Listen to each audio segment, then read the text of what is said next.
Welcome to the Planning Applications Committee meeting of Thursday 9th November. Can you confirm Sederunt and apologies, please, Nick? Yes, Chair. We have an apology for lateness from Councillor Campbell, an apology from Councillor Fairburn, and we have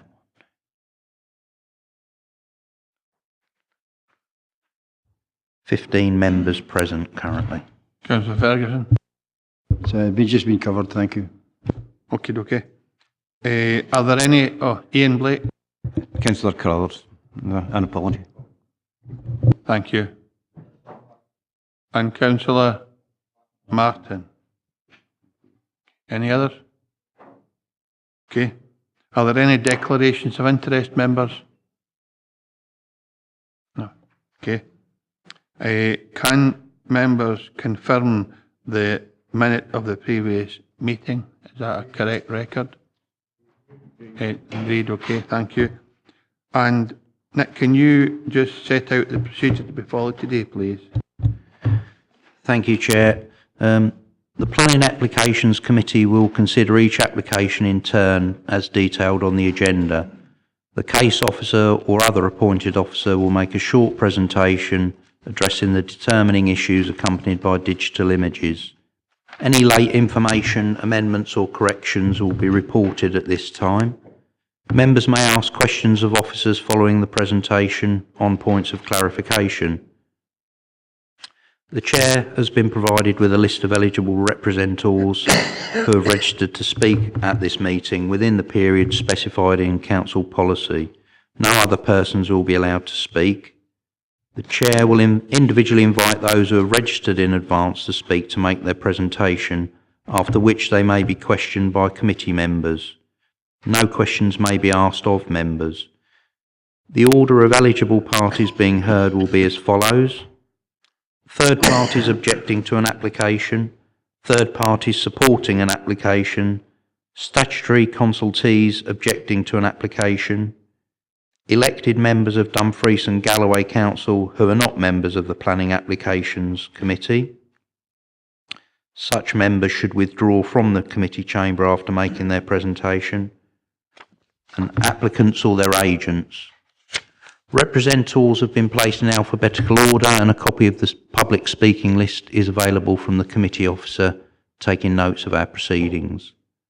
Presentations will be strictly limited to 3 minutes per person, excepting for national and major developments which by their very nature are more complex, where the time limit will be 5 minutes. The chairman of the committee will ask you to come to a conclusion if you take too long. Representatives are encouraged to use the time allotted to clarify any points they consider material and address the determining issues.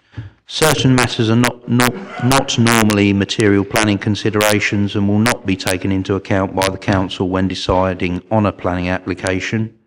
Representatives should not raise any new matters without explaining why they were not raised earlier with the case officer. Please do not repeat what is in the report, as members will already have read the report. After all the representations have been heard, the meeting is then in formal session and no members of the public may address the committee from the public gallery.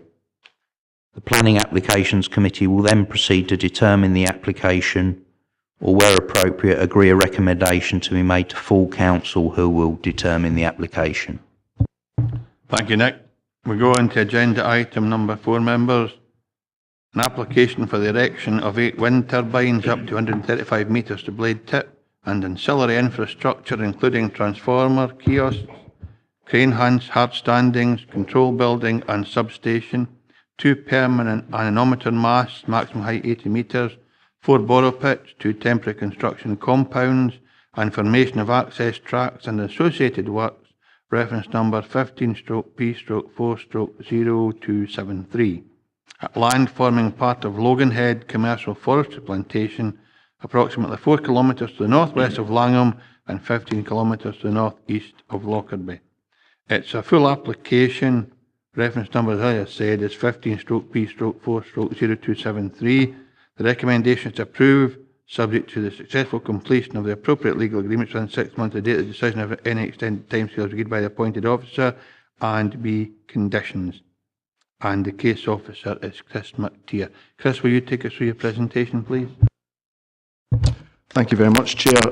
Just a quick verbal update for members following the notification of representatives to this application. I had a phone call last week from someone who wished to withdraw the representation because they couldn't remember making it.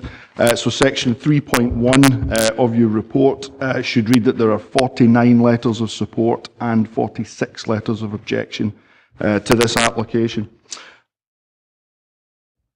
So the application's in front of you today, by virtue of it being major development. It's electricity generation over 20 megawatts, and as part of the council scheme of delegation, all major developments have to come in front of the Planning Applications Committee. As you can see from the location plan on the screens in front of you, the site extends to approximately 359 hectares, and it's located approximately 4 kilometres west of Langholm and 3 kilometres south of Bent Path. The application site lies within an area identified as having the greatest potential for large typology turbine development. Looking a bit more closely at the location plan on the screen, the development's laid out in 2 clusters of 4 turbines. The southern site boundary of the site follows a burn, and the ground runs steeply to the north, and the turbines are located on the high ground. Site layout shows the access tracks, crane pads, and the compound as well. In terms of the site access, it's proposed that all the AILs, so the abnormal loads coming into the site, so the nacelles, blades, turbine components will utilise the adjacent Craig wind farm access, which is located just, my little laser pointer works, it's, there we go, it's located just to the north here, and normal construction traffic will access from the south down here from the B7076 across a series of tracks. Just running through a couple of the turbine elevations. As is noted in the description, 135 metres to blade tip with 120 metre rotor diameter. Each turbine will have its own transformer. These are just typical elevations of what you would expect to see on site.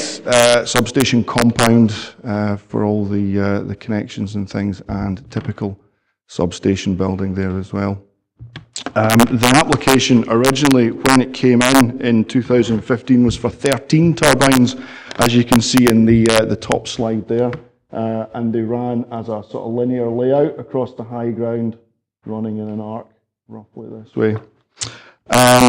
Following consultation responses, in particular we had negative consultation responses from the council's landscape architect and the council's archaeologist. The scheme was revised to the 8 turbines that you see in the layout below, and each cluster is located next to, there's an existing wind farm at Ewe Hill here, and the existing wind farm at Craig, with which it shares an access, is just located there. So we've got some couple of slides showing the sort of illustrative changes you can see between the 2 submitted schemes. This first one from Calfield Rig is approximately 1.6 kilometres from the nearest turbine. So you can see in the top picture, you can see the group of turbines here. And following the revision, you've got a degree of separation between the 2 clusters. This is the existing Craig wind farm, and Ewe Hill is located there. So it was designed to effectively push development over to what's an existing group of turbines. Illustrative change 2, this is from Bent Path, approximately 3.2 kilometres distance. And as you can see between the two slides there, there's very much a reduction in the scale of the turbines visible from there. There's certainly less rotors visible as well. Viewpoint 4 is from the Langholm Monument. So just to the east of Langholm, it's a notable hill nearby. This is approximately 6.1 kilometres distant. It's a bit tricky to see, but if you have a look at the cluster of turbines here, it's quite jumbled. In here, there's less overlapping and less clutter when viewed from the Langholm Monument. Looking at cumulative winds within 20 kilometres of the application site, you can see the applications in the middle there. And members should note that this application came in prior to the submission of the application at Hopsrig, which is just to the north of Crossdykes, which members might remember was here in August. So Hopsrig is just up in here. And you can see each of the groups of turbines noted there. So it does show the layout quite well with the two clusters there. Turning to the viewpoints from round about the site, there's several there. We've already looked at a couple of illustrative ones, but we'll go on to that as well. One of the key views that people would see the turbines from is from the B709, which is the main sort of route through Eskdale, kind of runs up this way past the site, with that being on the left, but we'll take a wee look at that one later on. So going back to Calfield Rig, which we saw from the illustrative changes, these are more or less the same views there. So you can see a separation between them. Turbine 1 is the closest one here. In the revised layout, it was moved further away from where it was originally sited. And there's the proposed view there as well. Langholm Monument, again, this is views very much into the distance from the top of the hill at the Langholm Monument. And you can see the turbine development there. Castle Lower Forest is located to the west of the application site, so this is looking from west to east. Okay, as I mentioned, one of the key views is going to be from the B709. So members can see it runs all the way up here, and the applicant has undertaken a sequential assessment of views along the B709 at various viewpoints along the way. You can see them, they're marked in blue on the plan there. Viewpoints 5 and 6. Now, when I looked at my presentation yesterday, I maybe should have had these next two slides round the other way, but if members have a look at the bottom two graphics from here, you'll see the sort of the open hill landscape and the wire line underneath it, which shows a couple of blades sticking up. Now, the original scheme had this, so this would have been the view prior to the revision. So you can see, I think this one probably demonstrates the best of the reduction in turbine visibility, particularly along this route. So you can see the turbines all the way along there. I'll just run it back. That's what's proposed just now. However, that was one of the original ones. Looking at viewpoints 9 and 10, the Loganhead turbines are the blue ones. The Craig is in black. So the black ones are existing turbines. So what you'll see, there's a little bit of blade there and down there as well, but these ones are already built and operational. Block Farm, this one is a viewpoint from the south. Now this is on the B7076, located to the south, and looking north you can see probably better one of those ones. It's not a great image, unfortunately. It's not as clear as the The other ones.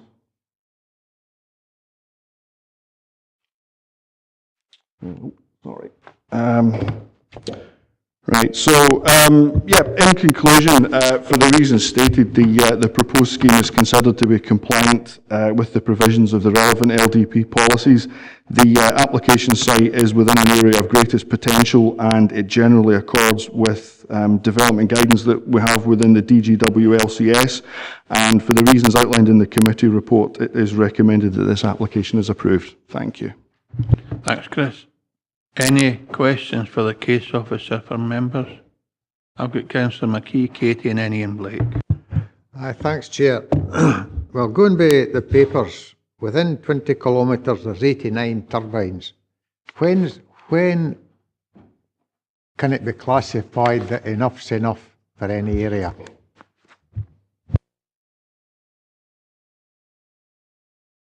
Chris? Is that just a rhetorical question? Well, if you can an answer to it, I'll speak to you later, but it's a difficulty we've got, and I appreciate where you are and all, and it's identify when's enough. It's all right saying, well, this area is good for turbines, but goodness me, you've got 89 turbines in the area. When are you going to stop? Well, you'd really be relying on the landscape architect for that advice and information, but Chris or Robert? I'm probably best positioned to answer that one by virtue of having dealt with turbines for so many years. My view's always been you can't try and manipulate applications coming in. Applications will come in. We're duty bound to determine those as a planning authority, where they're planning applications, and it all comes down to the assessment stage. The cumulative picture is constantly changing, and you need to take it into account in the right way, and you've got to refer to your policies. But basically, as each proposal comes before you, you need to assess it at that point in time in the light of prevailing circumstances. So you can't really, we're not going to be in a position where we shut up shop. You've got to allow each application to be submitted and determined in due course. It's always been the way I've looked at it. So it is a constantly changing background picture, if you like, and pattern of development.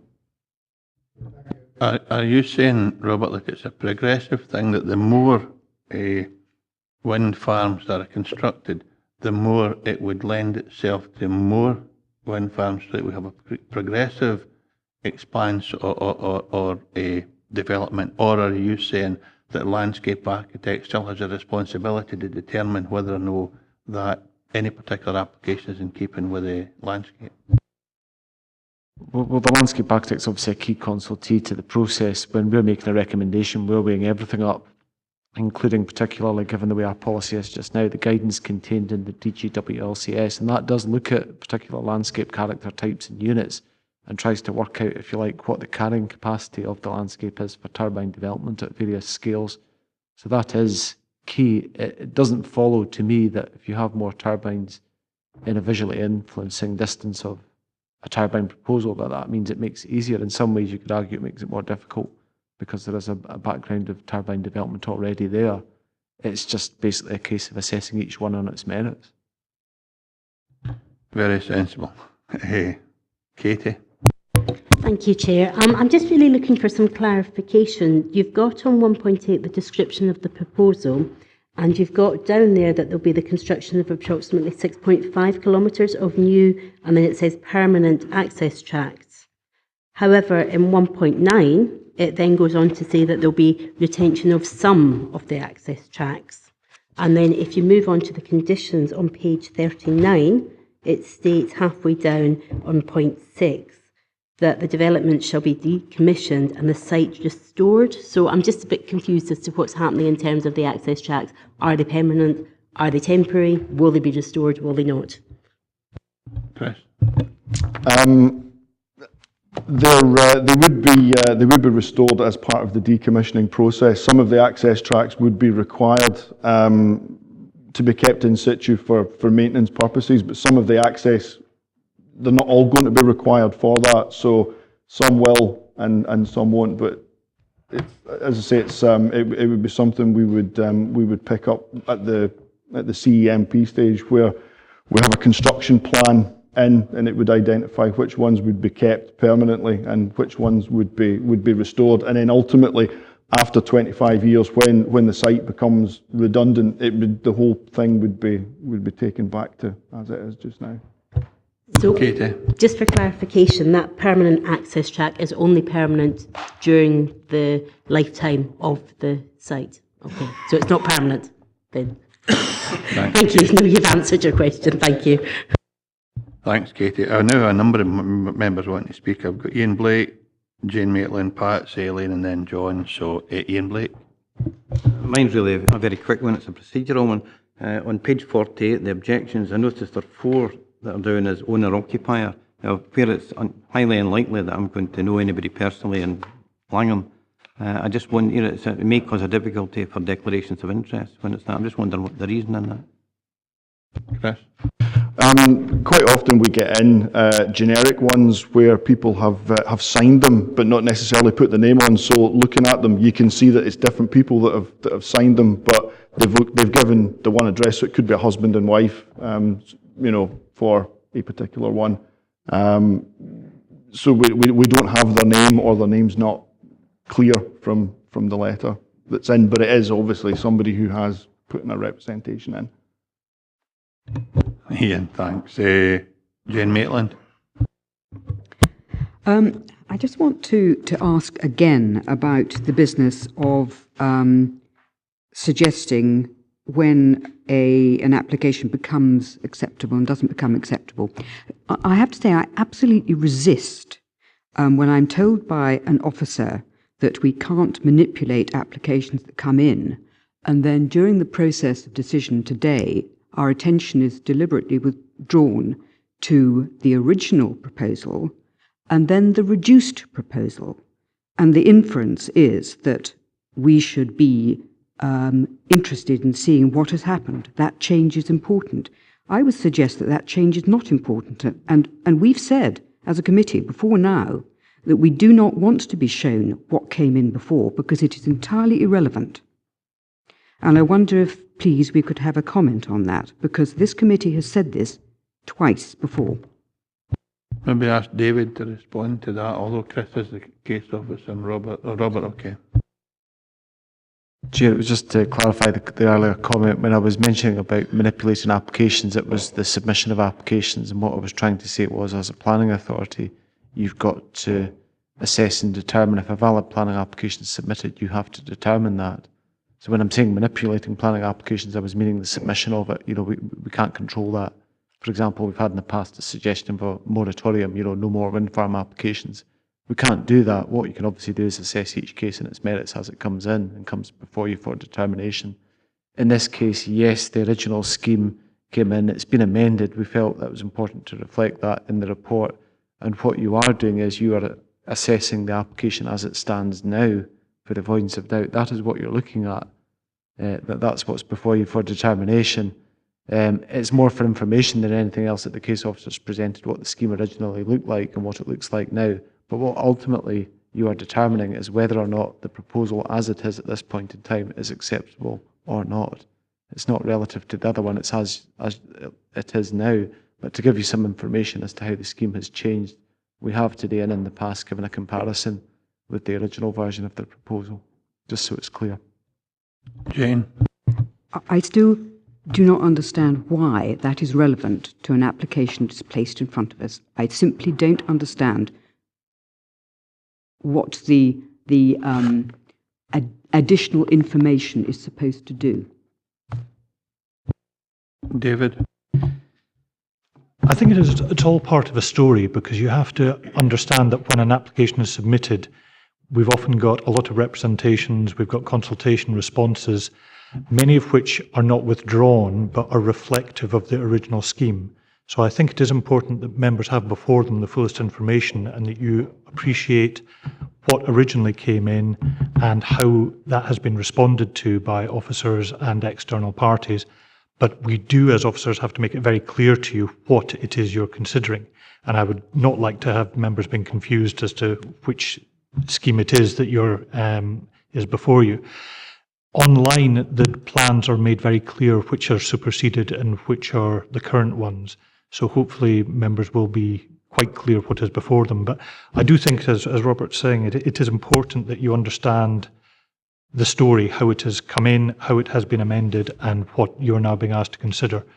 If members really don't want us to give any previous history at all, then we can make sure we don't give that to you, but I personally think it is important that you have that. We can maybe come to that at the very end. I wouldn't want us to get lost in a discussion at this stage about what we want and don't want as background information. I have a huge number of members want to speak now, some for the second time, but Patsy now. Thank you, Chair. It's to go back to the council landscape architect and it's his comments or her comments on page 19 at 219. And Mr. Duncan had referred to the landscape architect as a key consultee. And I just noticed from his comments that he has an objection to turbine 1. And he says at the bottom of recommendation A that the effects are considered unacceptable in policy terms. And I just would ask the question whether we have taken cognizance of that objection, because I don't see it in the recommendations, or whether you have just decided to ignore it. Chris? It's yeah, I mean it's a she, just for the avoidance of doubt, but yeah, Janet's comments are obviously one of the key considerations that we have with this particular application. We've kind of had to take it in the round. It's very much an on-balance decision with this one. It's not, you know, we're not sort of totally disregarding what she's saying. You know, I very much respect her opinion in much the same way as that everybody who provides us with information, be it the archaeologist or the people flooding, it's very much something that's kind of taken in the round. So the decision, yes, we do recognise that you know, she has concerns about turbine number 1. On balance, we think that if we were to recommend refusal of the whole scheme on the basis of the one turbine, I don't think it would be a very convincing refusal, and it's certainly one that I don't think would stand up very well at appeal, to be perfectly honest, if we found ourselves in that position. So yes, we've kind of went against that particular aspect of our comments. But it's very much in the round. As I say, it's an on-balance decision, this one. I think Chris has recognised that in 442, Patsy, on page 31, but you're absolutely right to ask that question. Elaine? It was the same point as Councillor Gilroy, thanks. Thanks, Elaine. John? Thank you, Chair. Page 26, item section 4.2 has a statement: capacity is also determined close to being reached. Now that statement suggests there's some mechanism to determine what the capacity of a particular geographical area is. But in responding to Councillor McKee's first point, I got the impression that the capacity was up to the individual to determine. However, these papers contain a factual statement. And really, if it's up to the individual to determine that, then it shouldn't contain statements which appear to come over as being factually correct, such as that particular statement. Chris? Yeah, I mean, you're absolutely right. What you see there is an excerpt from the DGW LCS, just as we tend to always give that as a sort of background, the context of that. So yes, we highlight that there are opportunities there, but you know, I think we would be, I suppose we would be remiss if we didn't point out, you know, that particular. I suppose we could have left it out, but for the sake of trying to take everything into account, it does note that yes, capacity is close to being reached for those size of turbines, but it doesn't unfortunately say, you know, once we get to X number of turbines, you know, there's no more. It's very much, it would be a case of they would be determined as they come in before us. But we feel at the moment that these 8 are acceptable in that. Whether any more come in the future, we would have to look at it at the time. Thanks. Come back, John. Thank you, sir. In fact, it may be that it is some people's opinion that capacity may be close to be reached. You know, it's still coming over as being factual. I mean, it is that particular sort of paragraph is in our own adopted guidance. That is, you know, that it is what it is. Yeah. Thanks, John. Jim McComb. Thanks, Chair. With reference to 1.5 on page 12,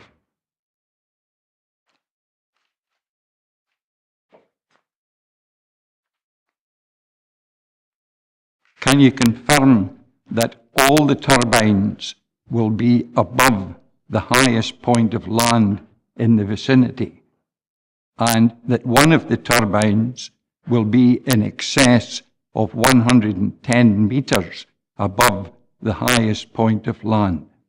Chris.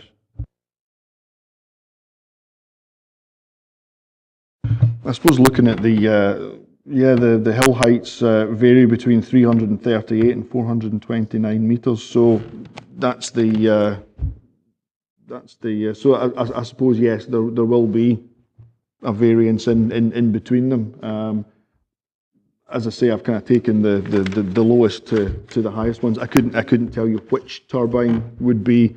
I'd need to go back and have a look at the plans, but I did pick the sort of the lowest and highest points at which the turbines would be located. So that is confirmation. Chris. Yes, there will be one located at 429 metres AOD. Yeah, so the base of it would be there. I mean, it's not the top of the hill's it's not flat. It does kind of undulate. So yes, that's certainly the point of the You want to come back? The highest base. Thank you. No. Thanks, Jim. I've got Elaine. No. I've got David McKee, Andy, Katie, and then Jeff. Just to come back what Councillor Baitland was saying, I don't know whether she's got a distorted mind like myself, but you sometimes get people applying for a lot more than they want and they cut back. And just to think that, because we've cut back, we'll give you the application, and that's where I would come for. And the stuff you've had before, that's what maybe tends to distort the actual application that we're considering. That's where I would come for, but I'll leave it with you. Aye, because at the end of the day, we are determining only the application that's in front of us, and we don't need to pay any heed to anything that Chris said, although it's his professional opinion, and it's his slides. Andy? That's okay. Katie? Thank you, Chair. Again, it was actually just to come back on a point made by Councillor Maitland and the response from David in terms of, you mentioned that some of the objections that are made during the first application are sometimes not withdrawn. Can I just confirm that the list of objections, which I know has been reduced to 45, not 46, on page 48, are these a list of objections to the first proposal, the second proposal, or both? Just for point of clarity for me. Chris? Both. Katie? So can I ask, why have we got a list of objections to the first proposal if we're only to determine the second proposal? Because surely we shouldn't be taking into account the first proposal objections because they're no longer valid. I think maybe that wouldn't be just strictly true, because maybe some elements of the proposal, the objection might be valid. But David? That's right, it remains the same application. If you'd had a whole application before that had been withdrawn, then obviously those objections don't carry forward. When there's a significant change to an application, it's re-advertised, and that gives a further opportunity for people to either withdraw or submit new representations. But the ones which were originally submitted aren't ever, we can't withdraw them. So if somebody has submitted an objection, it remains with that application unless and until they withdraw it. And as the Chair correctly says, sometimes it's more than just the number of the turbines or the height of the turbines or whatever has been amended. They might have concerns about road transport or road infrastructure, or effect on wildlife, which remain irrespective. So we cannot presume whether or not an objection has been withdrawn just because a scheme has been amended. It remains unless they actively withdraw it. Katie? Is there a way to determine whether the objections are still valid with the new application? Because if these are all the objections, there's no way to distinguish. Some of them may be because it was the number of turbines, may not be, but it would be extremely useful for myself as someone sitting on the planning committee to know which objections are actually still valid, because I would hate to take into account an objection that is actually based on an issue that is no longer valid because the scheme has changed. David? Again, it comes down to the individual. If they felt their representation had been satisfactorily addressed by an amended scheme, they have the opportunity and the power to withdraw it. If they don't withdraw it, we have to regard it still as a valid objection. So the number that you see there is what we are considering. Thanks, Katie. Jeff? Yeah, thinking about page 38, the legal agreement head of terms, thinking about the problems that particularly in Ayrshire have had with restoration of open cast mining sites.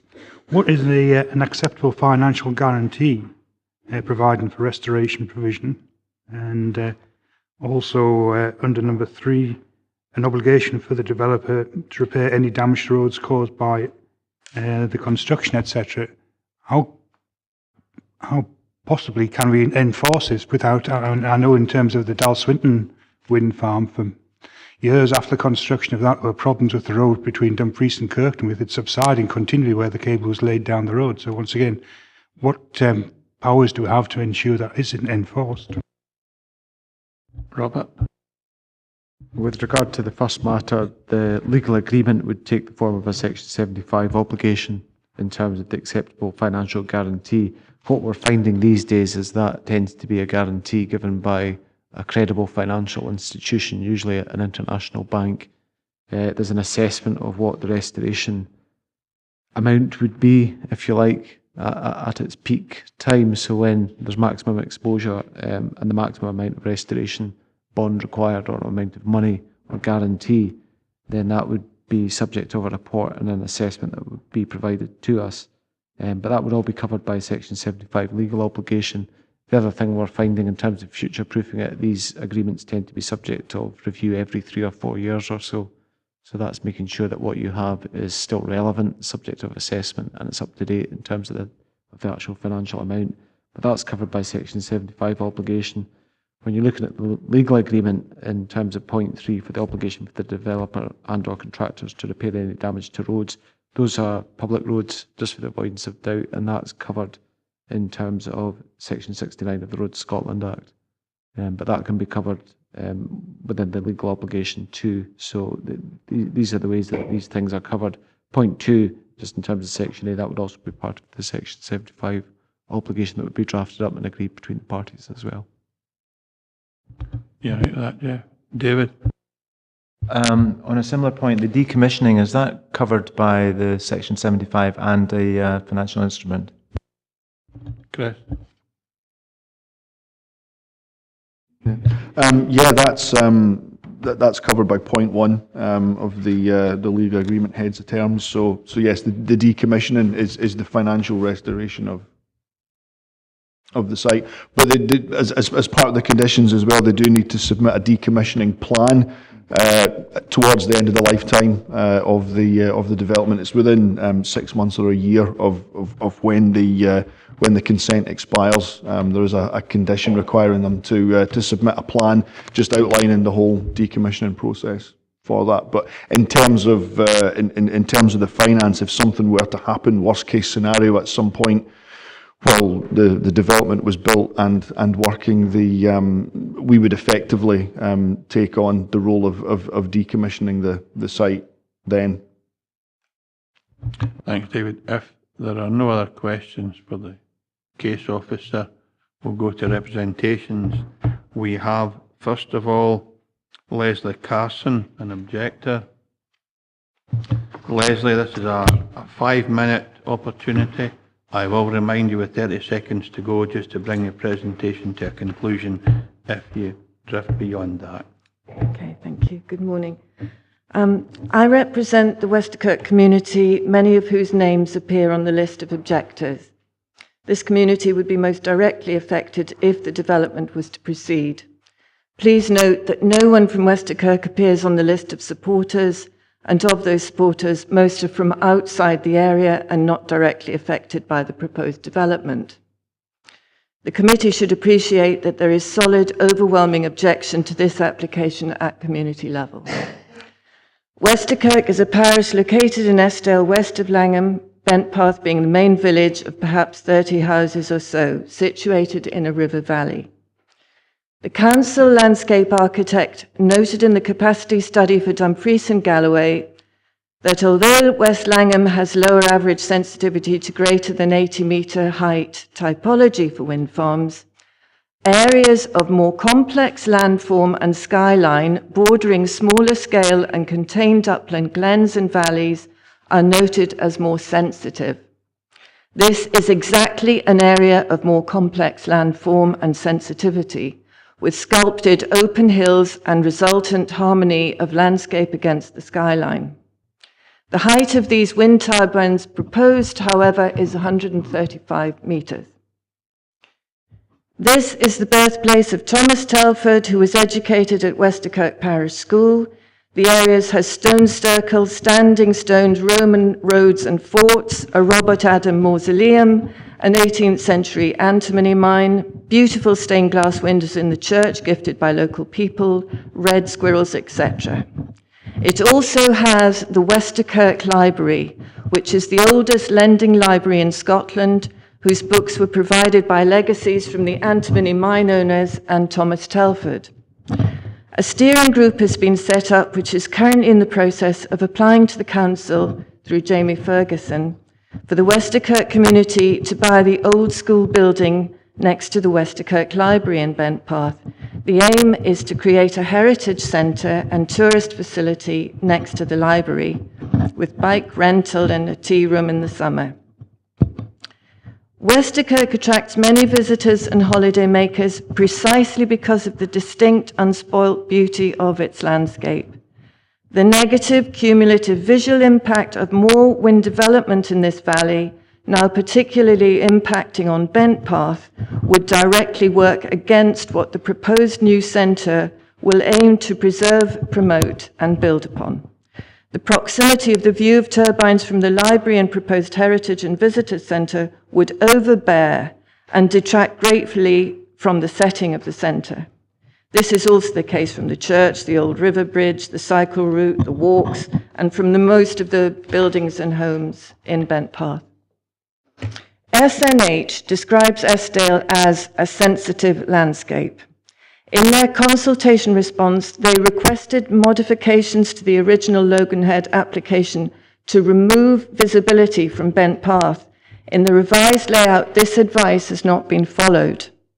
Specifically, SNH stated to remove 5 of the westerly turbines, which would reduce the negative impact not only at Bentpath, but at a wide range of places, particularly from the south and west.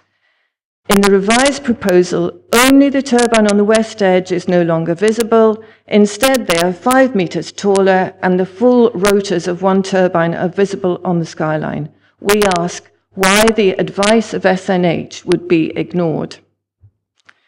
In late August of this year, MOD withdrew their previous objection to this development on air safety grounds, but on condition that red lights flashing every second be fitted to the perimeter turbines at maximum height.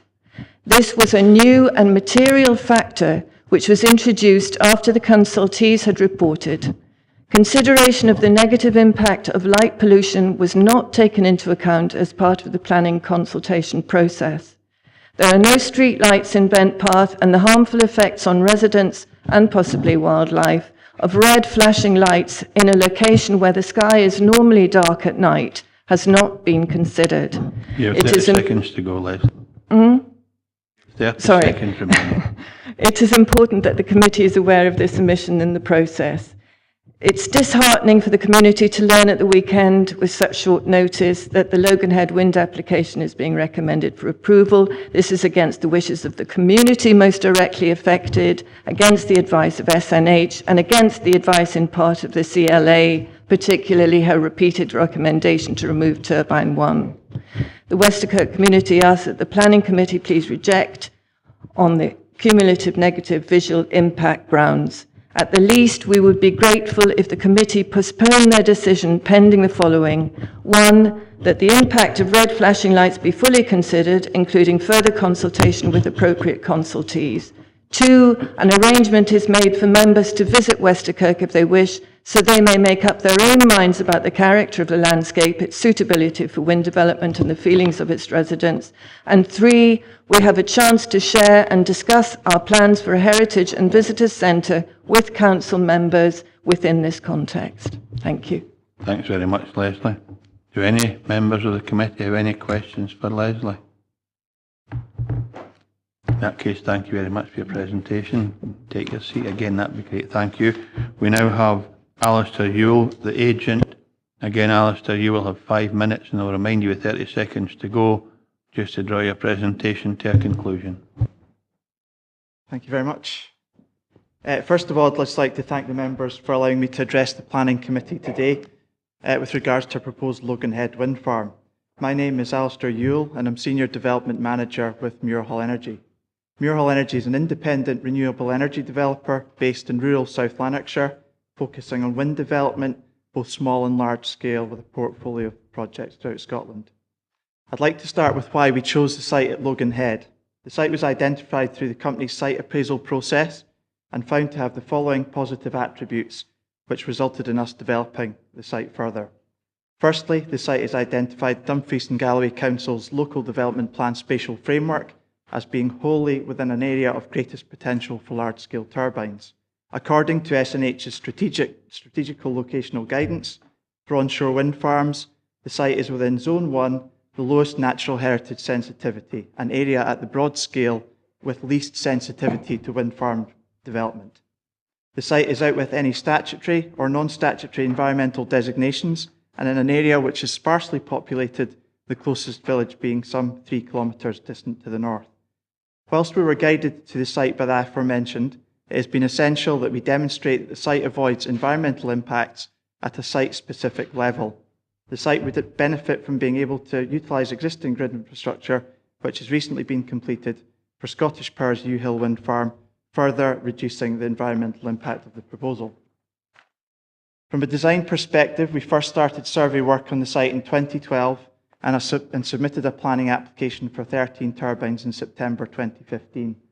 We have worked hard throughout the planning process to ensure that the project has taken into consideration a number of environmental sensitivities identified through consultation with statutory consultees and members of the public. It was identified that the Eskdale Valley to the north of the site was more sensitive to development, both from a cultural heritage and landscape perspective. And as highlighted by Mr. McTeer, we have made a number of changes to the design to address these sensitivities. These changes have resulted in there being limited visibility from roads and properties in the Eskdale Valley. Where views of the wind farm are afforded, these would mostly be seen in the context of Craig Wind Farm, which is operational, with Loganhead often being set back from Craig Wind Farm, which you saw in Mr. McTeer's slides. In response to the revised design, the Council's landscape architect has stated the removal of turbines from the original scheme has greatly reduced the effects on the surrounding Langholm Hills and Eskdale Valley. Both the Council's Archaeologist and Historic Environment Scotland initially objected to the proposal. However, these objections have now been removed. Rooted in our company ethos is effective community engagement at all stages of our projects, and this has been no different from our Loganhead proposal. We've held a number of public exhibitions and meetings during the development process and regularly visited the area to meet with community stakeholders to discuss various aspects of the project. The host community council, Langholm, Hughes and Westerkirk, which covers the area Westerkirk that Ms Carson just described, have written in support of the project, as well as many local businesses and residents. We are members of the Dumfries and Galloway Renewable Energy Partnership and D&G Chamber of Commerce. As such, should we receive planning consent, we will work with these organisations to ensure that the economic benefit derived from the wind farm construction and operation will provide a real boost to the D&G economy. Rural companies, local companies are very fragile, and we've already chosen to support local companies during the development of the site. and we've worked with natural power consultants in Dalry, AMD contracts in Dumfries, fencing contractors in Corrie, local hotels in Lockerbie and Langholm, Butler Land Management in Annan, and Stewart Spray Wildlife Consultancy in Dumfries. Whilst we appreciate that some concern has been raised by a number of individuals in the West Kirk area regarding visual impact, we believe that revised layout very much addresses these concerns. As highlighted by Mr McTeer, the site has been tested against council policy and found to be in accordance. We therefore respectfully ask that the committee follow the recommendation and grant planning before you today. I can also just add that the infrared issue that was raised, the lighting issue that was raised is not an issue because it was infrared lighting that's proposed and not visible lighting. So in actual fact, there wouldn't be any visibility of the lights in Bent Path. Thank you for your time. Thanks, Mr Ewell. And one of the conditions anyway, should we agree this proposal, is that infrared will be installed. So that's part of the conditions that are set out in the papers for you. Any questions for the applicant, Patsy? Yes, I just have one. It's to do with jobs, yes. Which I notice at 1.16 that there could be, on a day-to-day basis, the wind farm would be monitored, but it would be monitored remotely. There might be a full-time technician and a site manager role equivalent to a third full-time. But what concerns me is that at the end of it all this, which I thought sounded quite good, but at the end of it, it all said that although it further states that these roles may not necessarily always be on site. So that means that for the local economy around there will really be no jobs coming from this development. Is that right? It really just depends, I suppose. There's, with the amount of wind farms that there are now, there are many site technician jobs, and a lot of the wind developers prefer, or the companies that service the turbines prefer to have local jobs. So there is opportunity for training for local people, certainly youngsters. That there's a college in Dumfries and Galloway, I think, that runs a turbine technician course, and certainly that is an increasing way of looking at jobs there. I think whenever people look at wind farms, yes, there are limited jobs on site, but it's looking at kind of the bigger picture of in the round what might be required. So during the operation, you've got site maintenance, you've got people that need to clear access tracks, upgrade access tracks. There's a lot of local guys down in that area that have businesses there. And wind farm work, during the ongoing operation is actually their kind of bread and butter for a lot of these guys. So perhaps, you might not see it directly, but you've also got ecologists who, there's often conditions attached to planning consents that require post-construction monitoring. So somebody has to do that, and we've actually just appointed a guy for our Crossdykes project, a local guy that looks into doing bat surveys and whatnot, and he's got work there. So there is, whilst it might not be readily apparent, I think it's the induced economic benefit, and I think for Crossdykes, Loganhead, we've estimated that during the operational period for the 25 years, there should be a boost of around 16 to 17 million, and also obviously there's the ongoing contract work during construction, which would probably have about 20 to 30 guys for about a year and a half on site. So, thanks. Thank you. Thanks, Patsy. Any other questions? Joe McKee, Jane, and then Jim. Just, you're on about on-site maintenance there. Yes. Do you, and as you know, there's a number of wind farms there. So would you share the workers on these wind farms, or would you have your own employees? It's really what we do is we'll contract directly with one of the turbine manufacturers, and basically when you buy the turbines, you get a maintenance contract that goes in place with it. So it can be up to sort of an initial 5 years, and then we just decide whether that's working for us or not.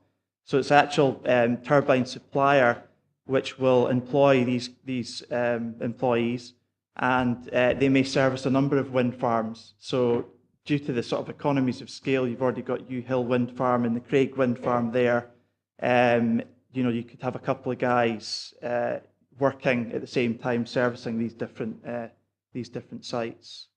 But it's quite interesting because actually I've got a sort of quite rural drive to work, and day in, day out, continually see, these vans driving about with Senvion or Vestas or whatever the turbine manufacturers are. So, there's that job base there, and certainly it's, for youngsters looking to get into electrical engineering and whatnot, those jobs being located close to where they live is a benefit for, the turbine suppliers, because obviously it means less expense for them if they've got people close by. That's fine, thanks very much. Joe, thank you. Jane and then Jim. Scottish planning policy requires that we balance the costs and benefits of this application with respect to sustainable development. And I wonder if you could help us by telling us what this application will contribute percentage-wise to the renewable electricity requirements of Scotland. Right. I have got the figure which it will contribute. Yes, I do have that. Yes, I do. We estimate that there would be it would supply 15,000 homes per annum, and that works out at about 23% of homes in Dumfries and Galloway, and 0.65% of Scottish households. In terms of the whole grid, though, can you give us that? I'm afraid my maths just probably isn't up to that scratch at the moment. Okay, thank you. Sorry. Jim? Thanks, Chair. Mr. Eel, yes. Whilst the landscape architect objected specifically to one of the turbines, yes, do you accept that that is an objection to the proposal? From what Mr. McTeer has already said on turbine 1, when you're summing up a planning application, you have to take the merits of the application as a whole. And I think, the landscape architect, and perhaps something that's maybe not been picked up on, but the landscape architect, during consultation, asked us as a developer if we could either remove or microsite turbine 1. And it wasn't perhaps picked up in the officer's report, but we have microsited T1 to take reflection of the direct request from the landscape architect. And I actually have an email correspondence with me if any of the councillors would like to look at that. But there was a direct request, and I have it here, asking whether we could remove it or microsite it, and we microsited it 76 metres northwest as part of the addendum in response to that. But I suppose what Mr. McTeer was highlighting is that as a whole, this is a site that's within a search area for large-scale wind. That's not a shoe-in that we should absolutely get consent to that, but what we've demonstrated throughout the whole planning and design process is that we have looked to mitigate any concern, any impacts that have been raised by consultees.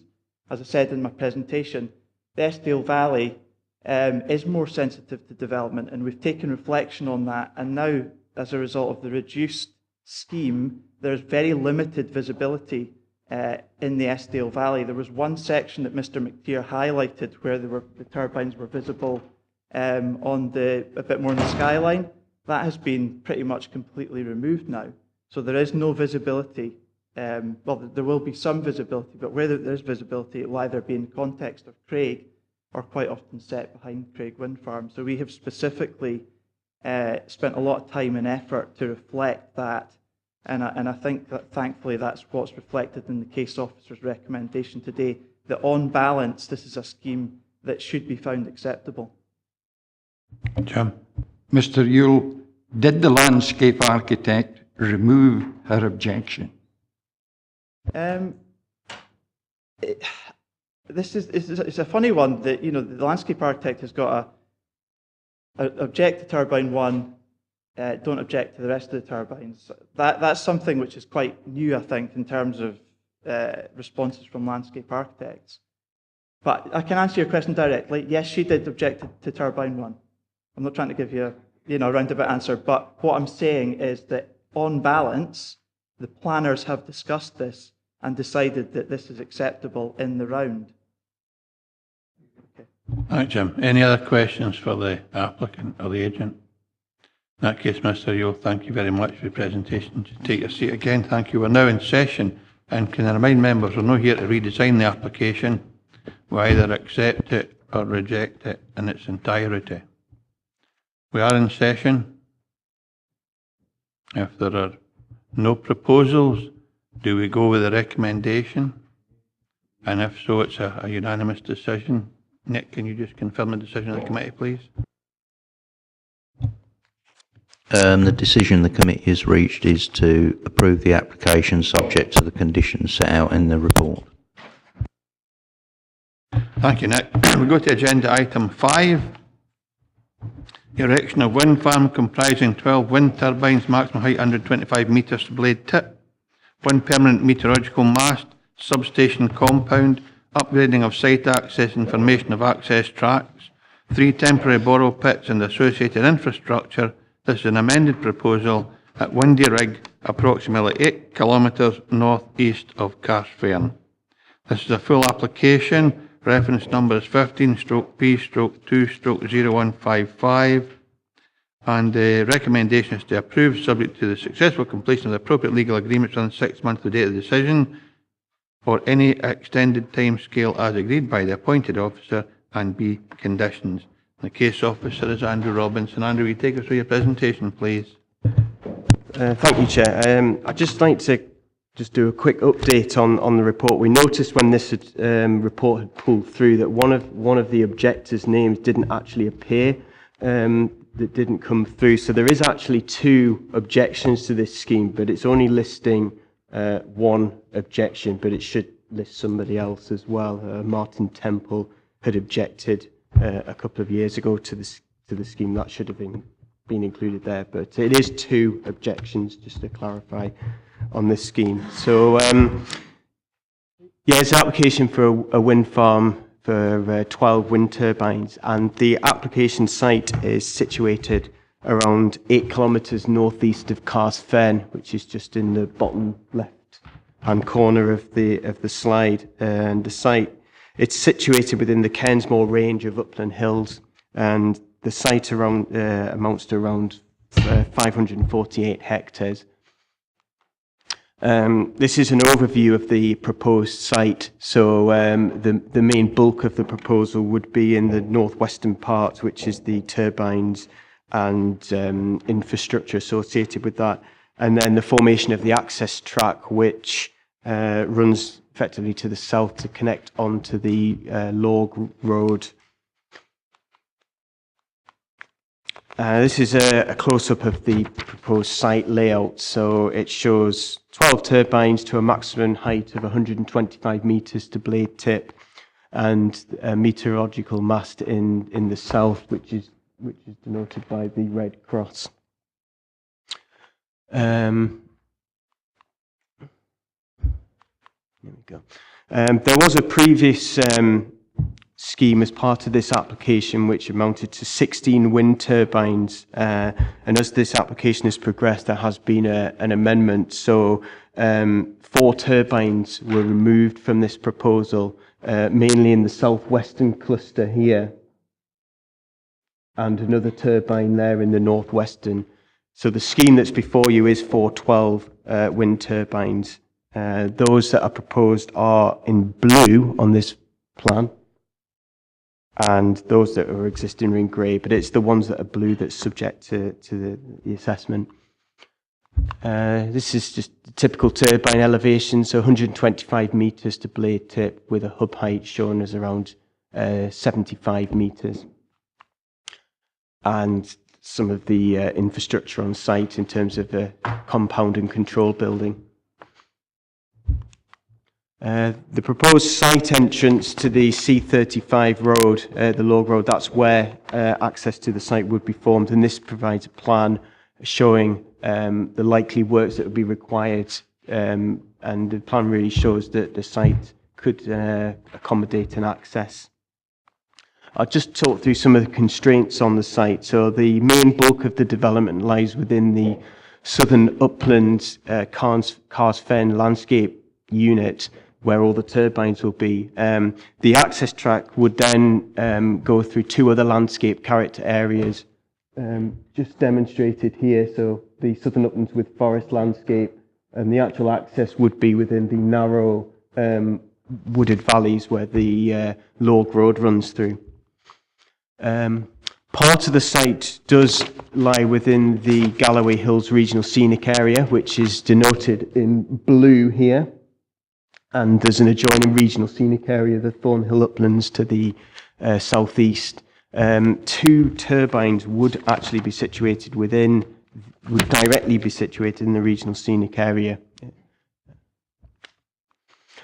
In terms of wind farm development, paragraphs 1.12 to 1.14 of the report provides a list of the wind turbine development in the area. This slide does show consented and in planning schemes. One I will draw your attention to, which has been included on here, is Longburn, but that was actually refused at committee back in August, and that was just there. And there's a description of all of the wind turbines. So I can go back to that slide if any members want to at any point. The ZTV, this is to hub height within 35 kilometres, so the site is in the centre. And then to blade tip, which is just there. So the blue actually illustrates the maximum number of turbines that would be visible, and the sort of the browner colours are 1 to 2 turbines. And this is probably a bit more helpful in that it's zoomed in to 10 kilometres within the site, so you can see what the visibility would be to blade tip. And again, the blue is the more number of turbines viewed, and the browner colours show 1 to 2 turbines. It also includes the viewpoints that have been included, which are within the red circles. As I say, there was a 16 turbine scheme originally, and this just provides a bit of a comparison between what was proposed and what is proposed, but there really isn't a lot of difference in terms of general visibility. This scheme has been accompanied by compensatory planting, which has been proposed, which is to actually, as part of the scheme, is to create a more robust and connected woodland in the surrounding area. So as part of this scheme, it's also included to enhance the local landscape character. There's a lot of woodland that's quite broken, and the scheme does propose to improve that, as well as to try and offset some of the residue impacts that this scheme would cause. So I'll just run through the visuals of this scheme. All these visuals just relate to what is proposed, the 12 turbines. So this is viewpoint 1, which is, as you'll note in the report, is where most of the significant impacts of this scheme would occur. So this is from the summit of the Cairnsmore of Carsphairn.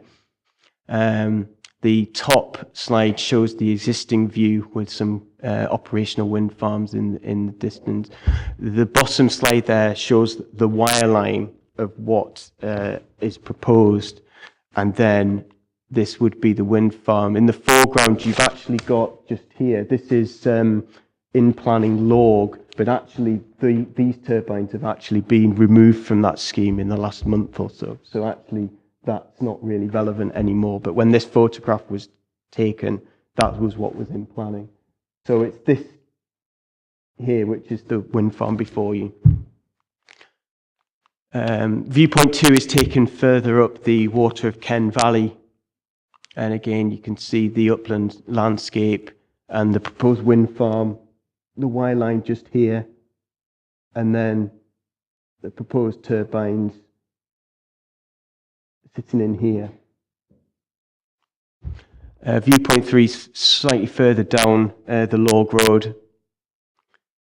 Again, this is looking north towards the site. There's the proposed wind farm. That's the Cairnsmore of Carsphairn summit, just there. and these are the wind turbines just in here. Viewpoint 4 is taken from Benbrack, which is quite a key viewpoint on the Southern Upland Way. And looking towards the site, you've got Windy Rig proposal here. This is the scheme which would sit in there, and that's the Cairnsmore of Carsphairn. And then you've got other schemes as well, like Windy Standard, for example. And that's, again, zoomed in, you'd see that's the scheme there. That's Windy Rig. Viewpoint 5 is actually a viewpoint looking from East Ayrshire, looking south. And from this viewpoint, Windy Rig would actually sit behind consented wind farm development within that area. So it's actually just here. And I think this is Penclow Wind Farm. Viewpoint 6. You'll probably be familiar from this viewpoint. It was because it was one of the viewpoints we looked at on the site visit for Longburn a couple of months ago. So that was the Longburn scheme just here. Windy Rig would be in the background, which is in there. And you've got the Cairnsmore of Carsphairn Summit just there. And that would be the scheme as viewed from that viewpoint. And again, this was another one that was looked at on that particular site visit. So again, you can see the scheme would actually sit in here, and that's the Cairnsmore of Carsphairn just there. And that's the wind turbines just here. And the final viewpoint, this is taken from the southwest of the site. The wind turbines just would sit in here. It doesn't really, a lot of from this viewpoint, there's just one, there's a turbine just there.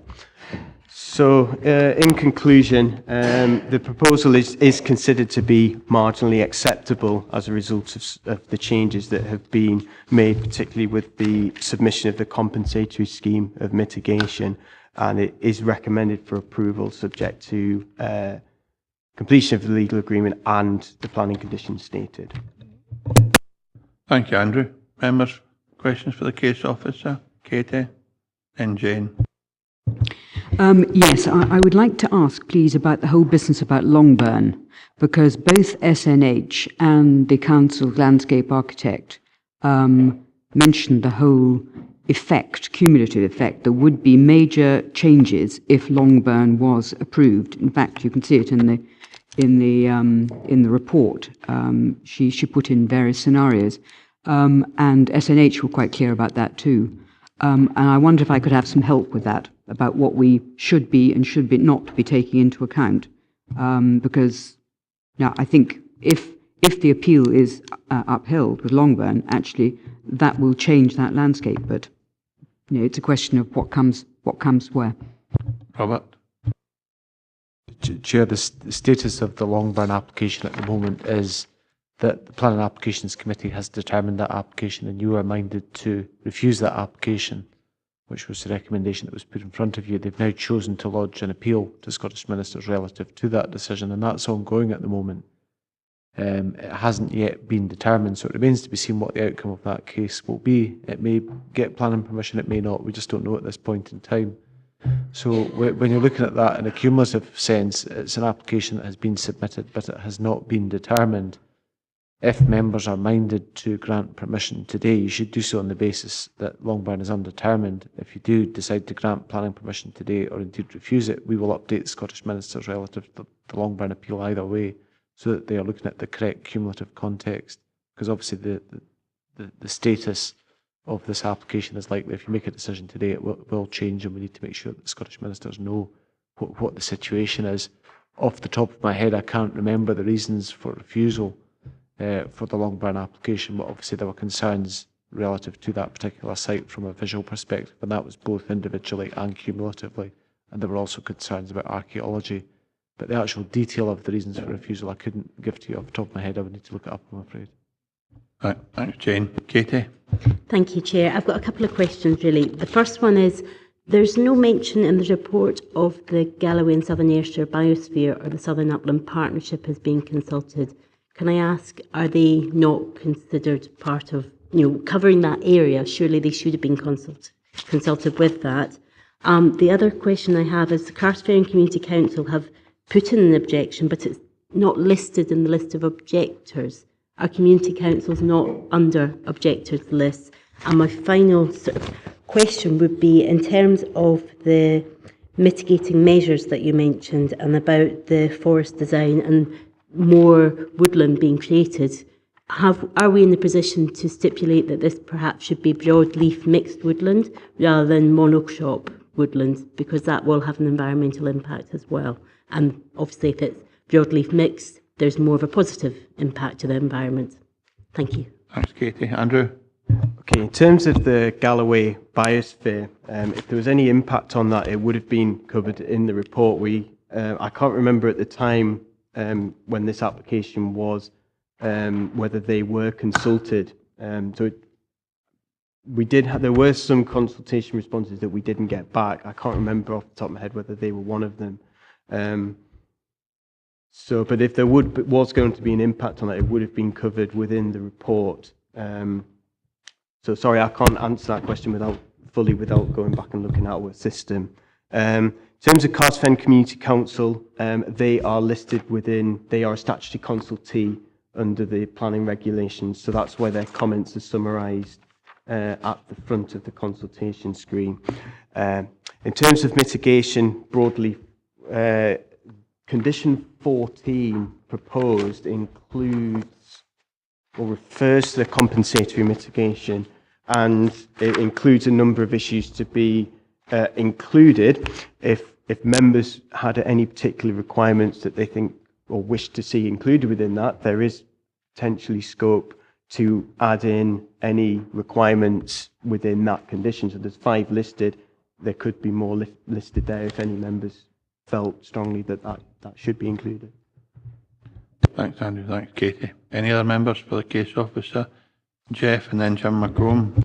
It's just a general comment, although on page 54 it lists the other wind farms which are either operational in application or whatever form. I think it's about your 4th slide where you actually showed where all of these turbines are. It was very informative, and rather than having the map we have on page 49, I personally would have thought it better to have the one actually showing where the turbines are, so we can actually look at the degree of saturation on the landscape, rather than the fairly innocuous map which is on page 49. You want to see it again, Jen? Can you flick it back, Andrew, to that particular slide, please?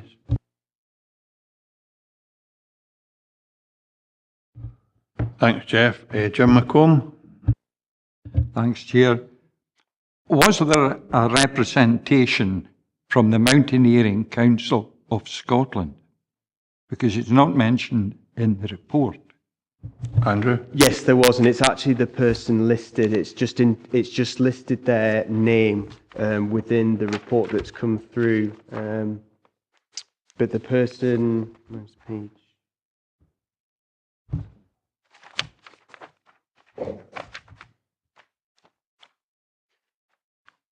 Yeah, the person listed within section 3 is actually the person from the Mountaineering Group of Scotland.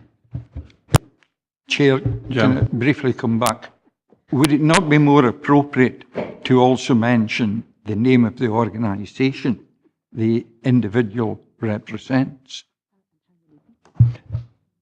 Yeah, it can be done. How many members they have as well? Mm-hmm. It's just something. It's the way that the system has been set up. It's obviously just pulled through the name of the person. But in future, if that is something that members would wish to see, then we'll make sure that our system does that. If that is. You happy with that, Jim? Okay. I've now got Andy Ferguson. I think we need to be really careful because they'll have to have a mandated position from that organisation before we can actually quote it. So just because they're a member of doesn't mean to say they've got a mandated position from that organisation to appeal, whatever it might be. And I'm kind of looking at either David or Nick to just on the point of, we need to be really careful in this. We do with community councils, it's minuted decisions when they come forward. We kind of just...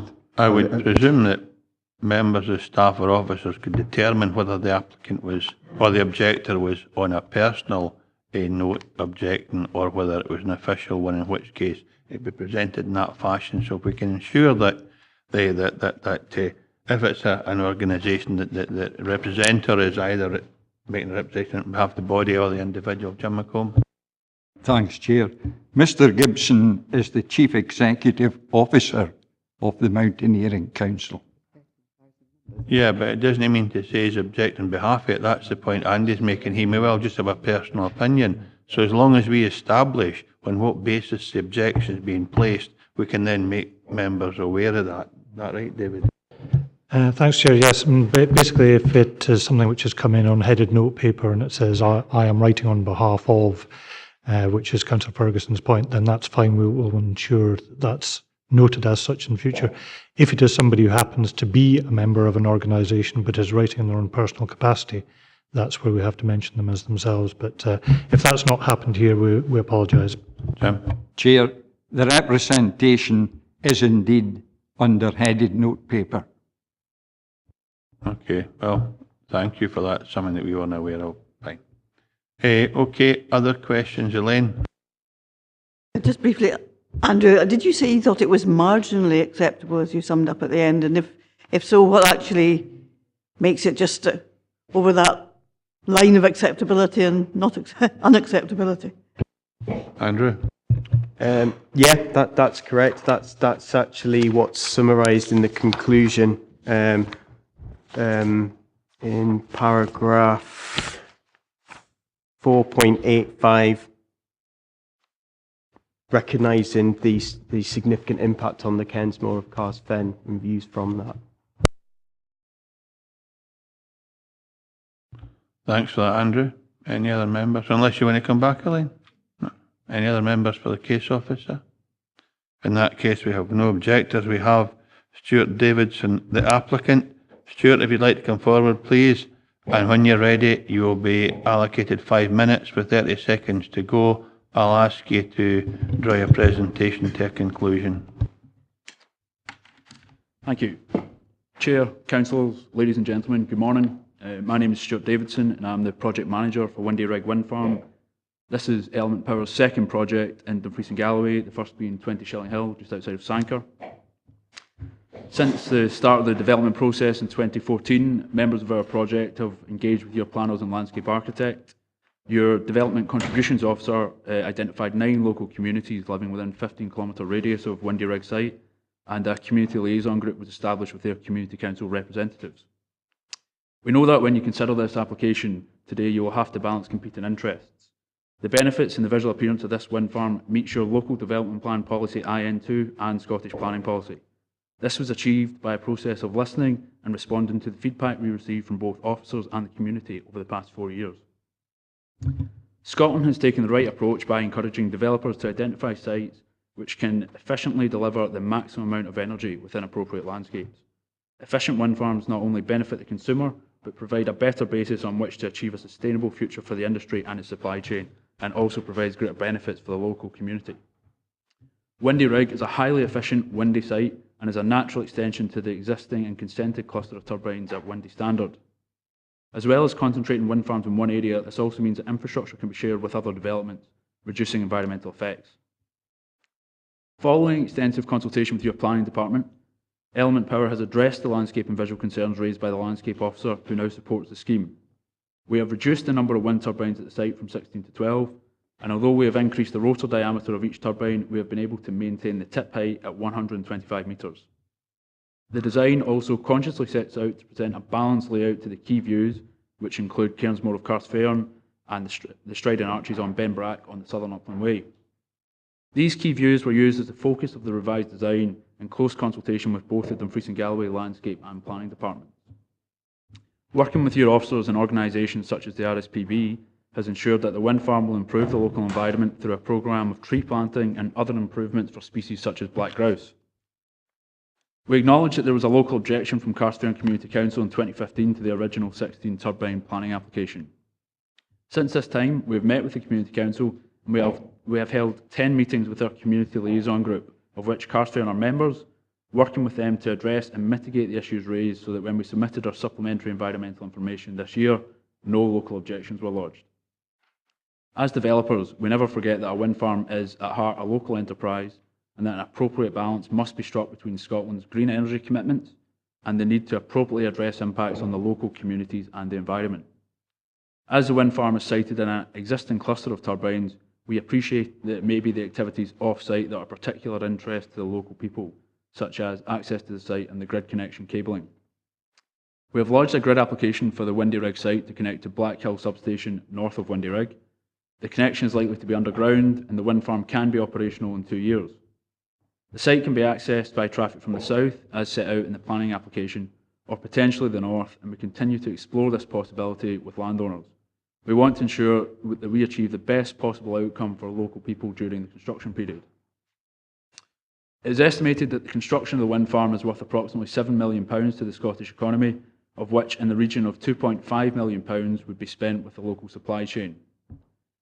Element Power's local procurement policy ensures that local businesses benefit from our developments. We maintain a register of local companies and we have more than 40 local businesses already registered with us for this project. Engagement with registered local businesses is, for us, a material consideration in the selection of the main contractor for the construction work. A copy of our procurement policy is lodged with your economic development team.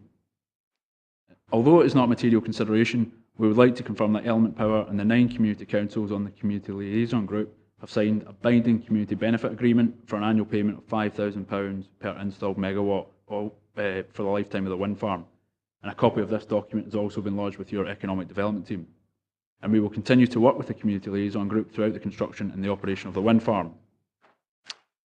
Because this is a highly efficient site... 30 seconds to go, Stuart. Thanks. Because this is a highly efficient site within an appropriate landscape, because of the substantial benefits this scheme would bring to the region, and because your planning and landscape officers have scrutinised this application and are recommending approval, we would ask you to support the Windy Rig wind farm and approve this application.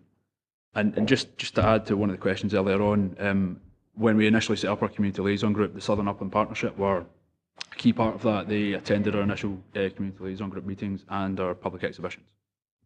Thank you very much. Any members, any questions for the applicant? In that case, Stuart, resume your seat, thank you. Oh, you got Jane. Yes, when I was at the Community Council, I think only about 2 weeks ago, maybe a week ago, there were concerns raised because it wasn't in the information about the lorries going through Carsphairn with particular to bring stone and that sort of thing in, and I wonder if you could comment on that, because I see that in the conditions there's talk about borrow pits, but it might not all be that happening there, and I think we need some expansion about what your proposals are, please. Yeah, Carsphairn's particular concern, as you mentioned, was in relation to construction traffic, and this was raised with us at a community liaison group meeting in November 2015. Following this, we further explored the use of our on-site borrow pits so we could get further confidence in terms of if the material within the borrow pits was suitable for construction. In December 2015, we hired a local plant company and had some geotechnical engineers on site to dig trial pits into the borrow pits to check the suitability of the rock and if it's used for construction. This gave us confidence that the rock on site is suitable for construction, and this will have a positive impact in reducing the overall number of traffic numbers. We included this information within our revised supplementary information which we submitted this year, and there was no local objections submitted following this. Thanks, Jane. Katie? Okay. Everybody's satisfied. Jane?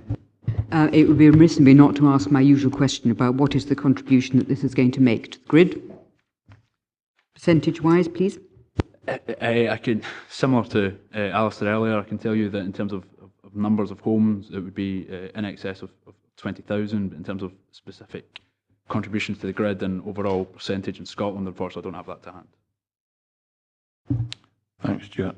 That's fine, but of course homes are not business, and It's a figure, but it doesn't actually tell us, if you see what I mean. Sure, we appreciate that. That tends to be something we include as generally at public exhibition, wherever that's the information people we can quantify that with. So that's what we generally use within our applications. But I appreciate your comment. Thank you. Joe?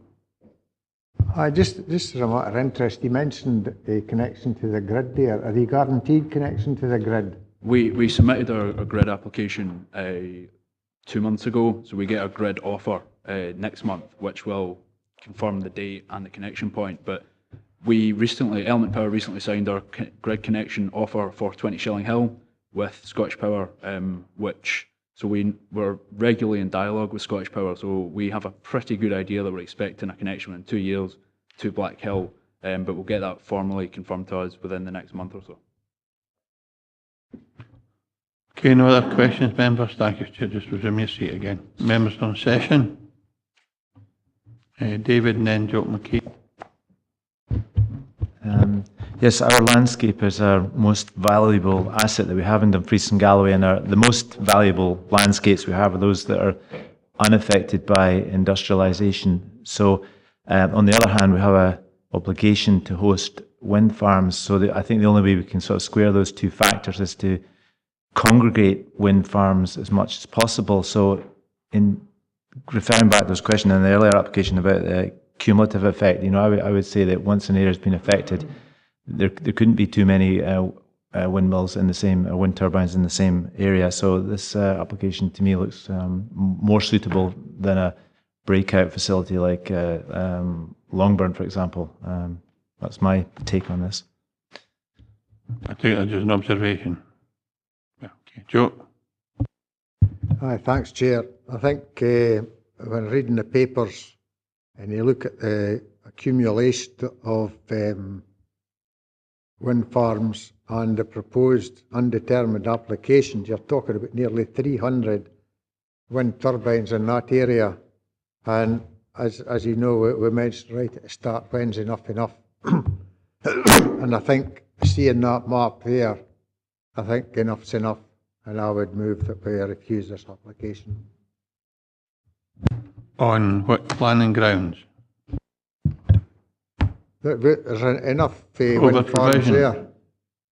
It's over provision. Okay. Do you have a supporter for that proposal? Jane? Not so much a support, but just to say that I am concerned actually about the effect that we have.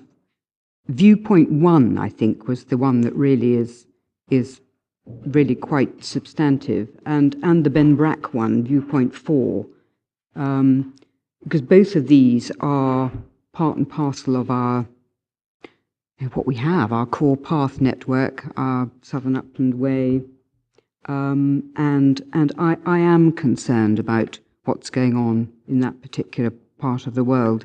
I think that would be the effect. It would be, I mean, the landscape architect particularly drew those to our attention, and SNH, although they didn't object, because they don't unless there is a national implication, SNH are really not happy with what is being proposed. And if they were going to object, if it had not been, if the national issue was not there, I think we'd find an objection coming in. I reserve my position just at the moment, please, Chairman. I want to hear what other members have to say, if anything. Thanks for that, Jane. So we have a proposal. If we don't have a seconder, then we'll go with those recommendations. I have to say, it is a sobering thought that the over-provision matter, but Katie and then Dougie. Could I just add a second proposal on the table, that if we are to recommend this as is, that we add in a point F under point 14 on page 94, which actually mirrors the point made in point 12 on the previous page, and that we add that any planting scheme should consist of mixed broadleaf planting along with native trees. And actually at the top of that page there's a paragraph that summarises that. So whether that can be added in as a point F to any future, or to the planting of woodland, to ensure that there's no monocrop added to this site. Can So you it just enhances repeat it. that and maybe condense it a bit, Katie? Yes.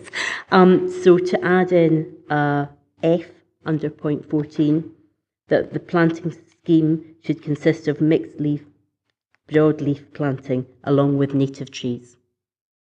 If officers wanted to rephrase that to fit better, that's fine too. Okay. Dougie? I'll ask at the end if members are content with that proposal, but Dougie? Thanks, Chair. Just sort of following on from Councillor McKee and Councillor Maitland, it bothers me that the SNH observations, they say that there is a marginal improvement with the removal of 3 turbines, but in conclusion, they don't substantively address the concerns that they've raised. You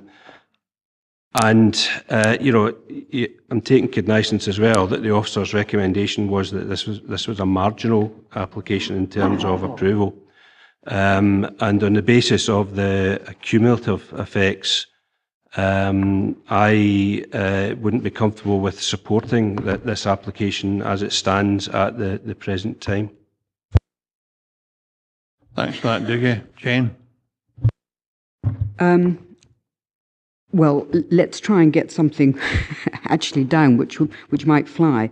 I feel that this development adversely affects the wider setting of Cairnsmore of Carsphairn, with significant effects on views from the summit from there, and significant effects on views from Ben Brack.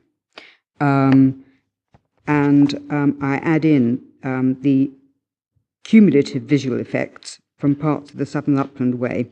I think that's probably what we can probably say at this point. Thanks, Jane. We still then have a proposal to refuse that hasn't been seconded, and we have a proposal from Katie to amend one of the conditions. So I can presume there's no seconder for the motion to refuse. Therefore, Dougie? I'm just wondering if Councillor Maitland actually is making a motion based on the cumulative effects as she's just outlined. So if she is, I would second that motion if Councillor Maitland is making that motion. Well, Joe McKee, you're still looking for support for yours. It now appears Jane Maitland is before a different one. At the end of the day, it's cumulative effects I've been talking about as well, which is a number of turbines. And that's a cumulative effect, I would have thought. But Sorry. I defer to my colleagues' better interpretation of the English language. Well, we're quietly working through where we've got to go. Apparently, you, Jane, and Dougie have a similar view with different wording. David, do you want to help with this? Chair, if it's of assistance, I would suggest using the word over provision is probably a phrase I wouldn't recommend that you go down that route. If it is of assistance, in the conclusion paragraph on page 90, 4.85, I know what Andrew has actually said there. It is recognised that the proposal would have some significant adverse cumulative and visual impacts, mainly on the setting and views from the Cairnsmore of Carsphairn, as well as the related group of hills. I think that is probably your grounds for refusal. So is that what you're putting forward as a proposal, Jane, seconded by Dougie? I am. I mentioned, but I'm quite happy that yes, let us go with that wording, that exact wording, because it's there in the report. Yeah. Okay, Andrew and then David. Chair, I second Councillor Hagman. It's just that's for later. Councillor Hagman just asked for something to be placed at the end, which we'll come to, because that'll only come into effect if we actually approve the thing. David? I was going to move to accept the officer's recommendations with the conditions, including that suggested by Councillor Hagman. Okay, do you have a seconder for that to go with Andy? So are we all content then that Councillor Hagman's proposal is included? Should we be minded to approve that? Chair, I wasn't proposing an amendment to the proposal. My proposal would be if that amendment didn't, or that motion didn't go through, then I would propose. So I'm not actually putting in an amendment. You're getting mixed up here. You now have a motion to refuse it, which means your interest won't matter if that's what happens. And if we're minded to approve it, the application, what I'm asking members are, is they're content to have your points added to an approval. If it's refused, it won't matter because there'll be no conditions that were refused. Right. Okay. Thank you. David will help. It's just in respect of condition 14, which is on page 94. B already requires the planting scheme to include the nature, design and specification of the proposed woodland to be planted. I would suggest all you really need to do is add an extra bit on to that, saying that this scheme should be predominantly mixed broadleaf with native trees, etc. Just what was stated there. So just by adding that tailpiece into condition 14B, I think you've covered that. Content with that, Katie? Andy, did you want to come back? Yes, I think something needs to be said here. I'm really quite disappointed in Scottish National Heritage. They either object or they don't, right? Because raising concerns is a totally different issue. They have the right to object, and the technical question I'd like to ask the officers is, do we take cognizance of objections or concerns? I think David's going to answer this, but I remember somebody writing in once for making observations, and David said, "We can't do that. It's a representation you've received." It is the adopted policy of Scottish Natural Heritage in their capacity as the advisor to the Scottish ministers in this regard, that they will not object to any wind farm proposals unless it is of a national interest. So, for example, in line with the Scottish planning policy and the advice on that, if this was a national scenic area, you would find that SNH would object. If it was a national park, they would object. But their position is that they will not object.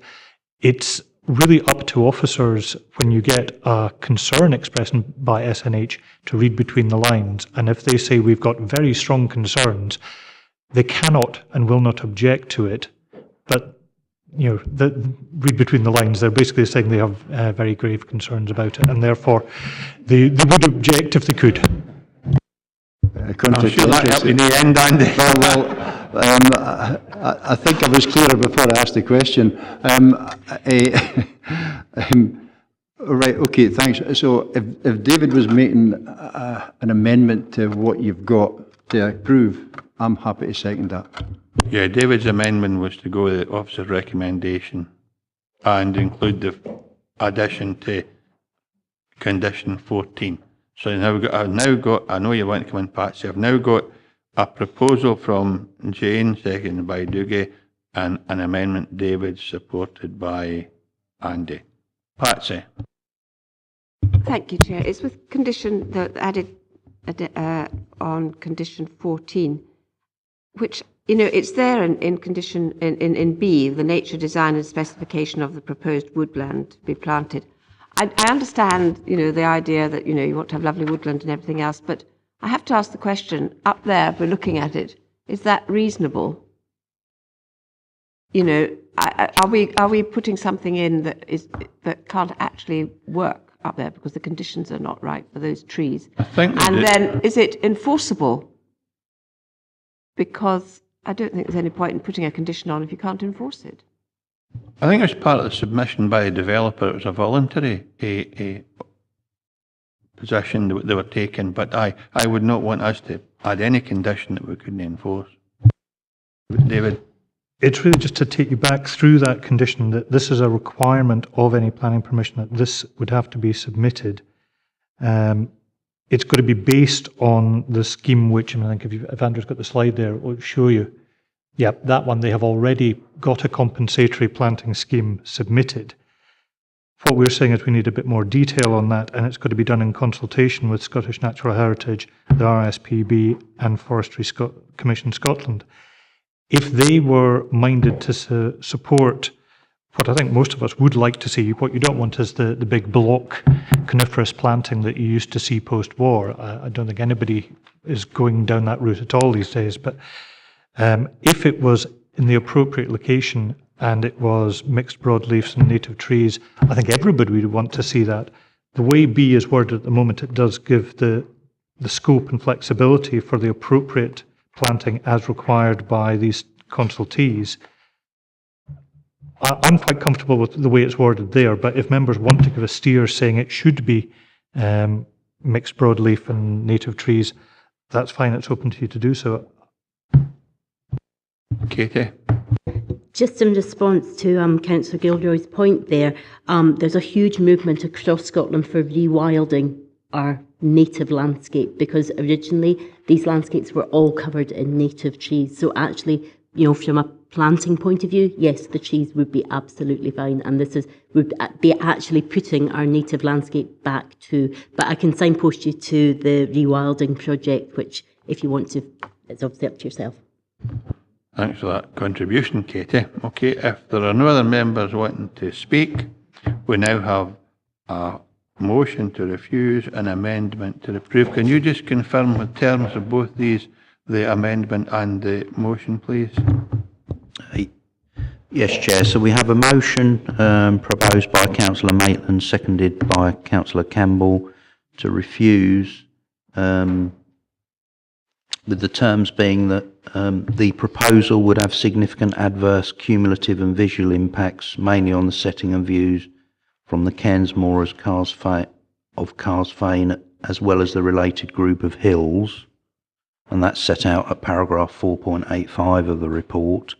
And the amendment from Councillor James, seconded by Councillor Ferguson, is to approve subject to the conditions in the report, with an adjustment to one of the conditions to condition 14 regarding clarifying there that the planting concerned would be mixed broadleaf along with native trees. Thanks very much, Nick. Can we go to the vote, please? Councillor Dempster? Amendment. Councillor Campbell? John Campbell? Amendment. Councillor Blake? Amendment. Councillor Doogie Campbell? Motion. With apologies from Councillor Carruthers and Councillor Dryburgh and Councillor Fairbairn. So that Councillor Ferguson? Amendment. Councillor Gilroy? Councillor Giusti? Amendment. Councillor Hagman? Amendment. Councillor Hislop? Councillor James? Amendment. Councillor Lever? Amendment. Councillor Maitland? Amendment. With apologies from Councillor Martin. Councillor McComb? Motion. Councillor McKee? Motion. Councillor Murray? Amendment. Was that amendment? Sorry.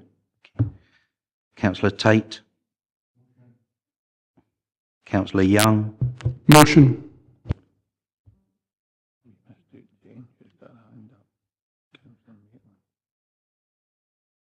Councillor Maitland?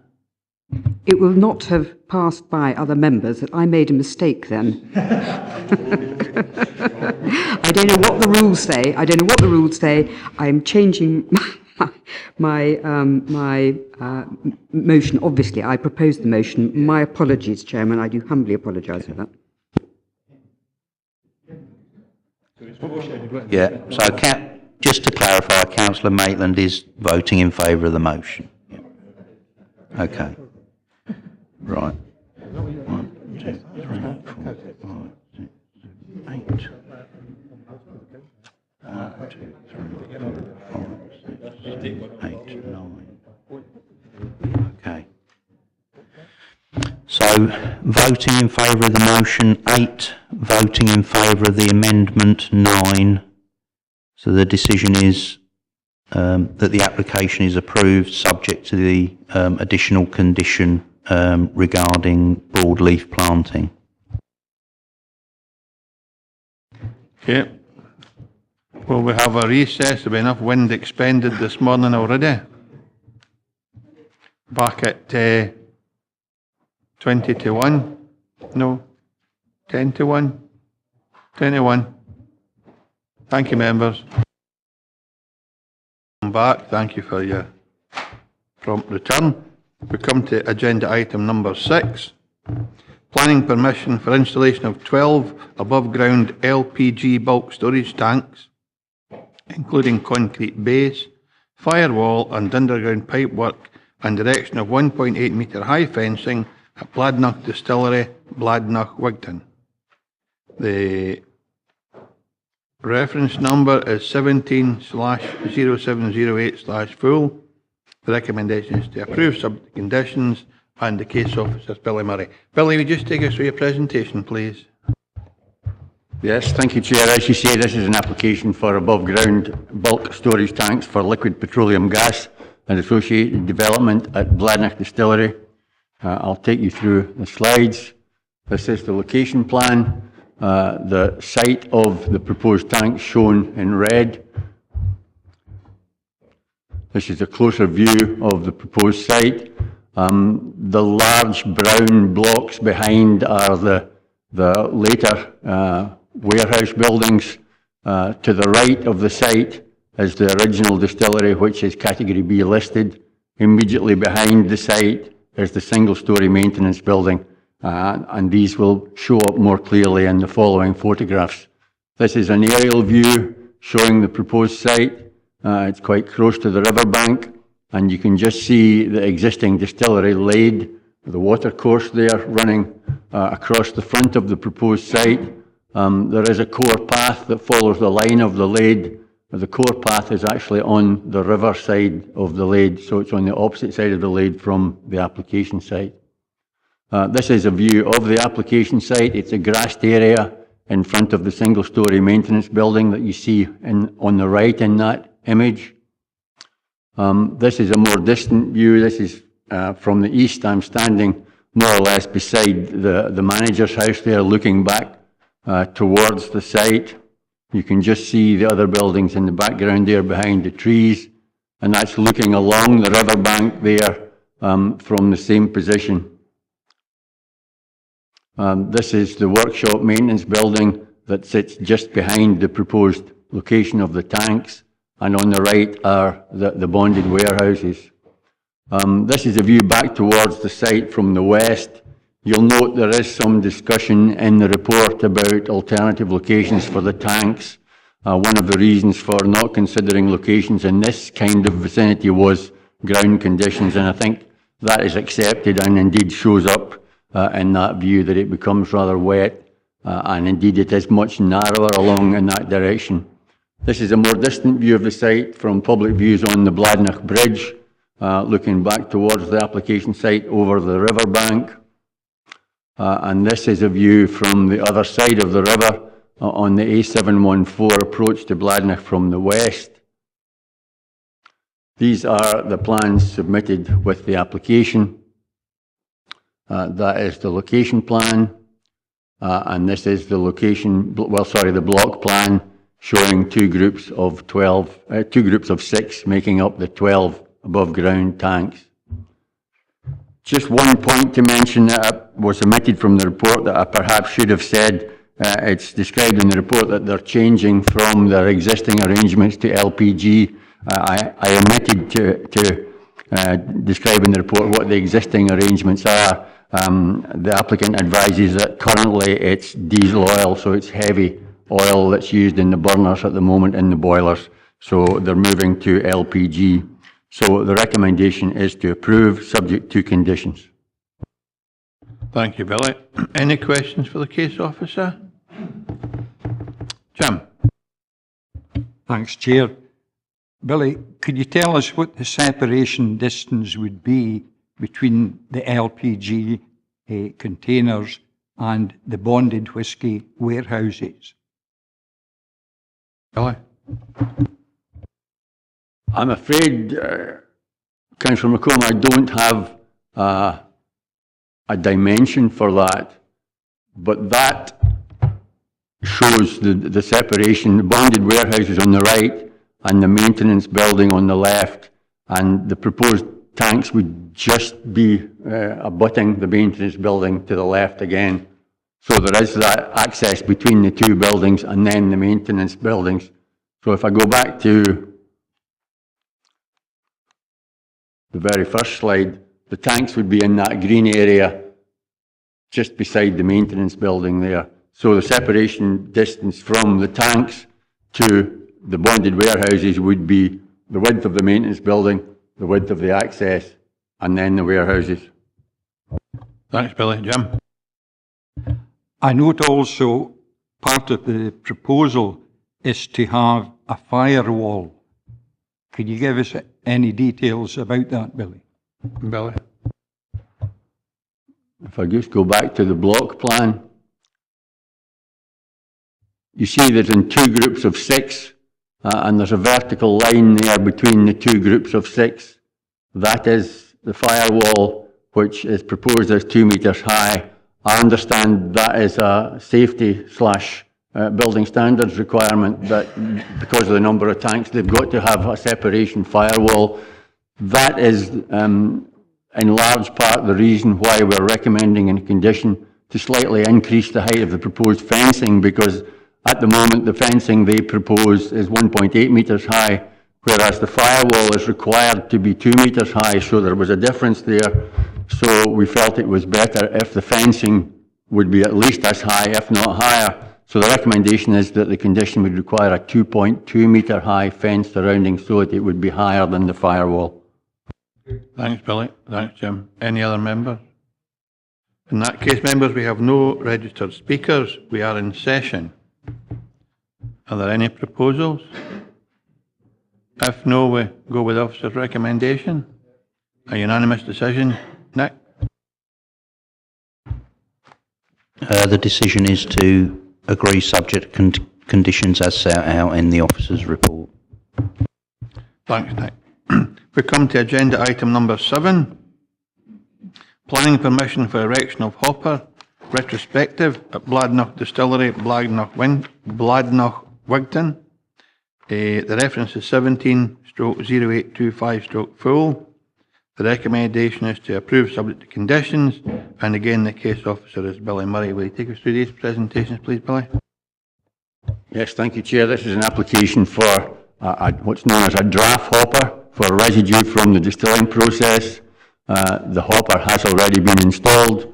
This is a location plan. It's set within a courtyard within the Category B listed buildings that make up the original distillery complex. This is a closer view. Historically, there was a tank there previously. I have an old picture at the end that you can see what that was like. This is an aerial view showing the original distillery buildings and the location of the tank. This is the hopper itself as installed. It's notable in that view that some of the representations talk about object on the grounds that it's blocking the pagoda style projection from the main roof that you'll perhaps see in later slides. That's a view from the hopper from the east. That's within the courtyard. Sorry. It's a bit.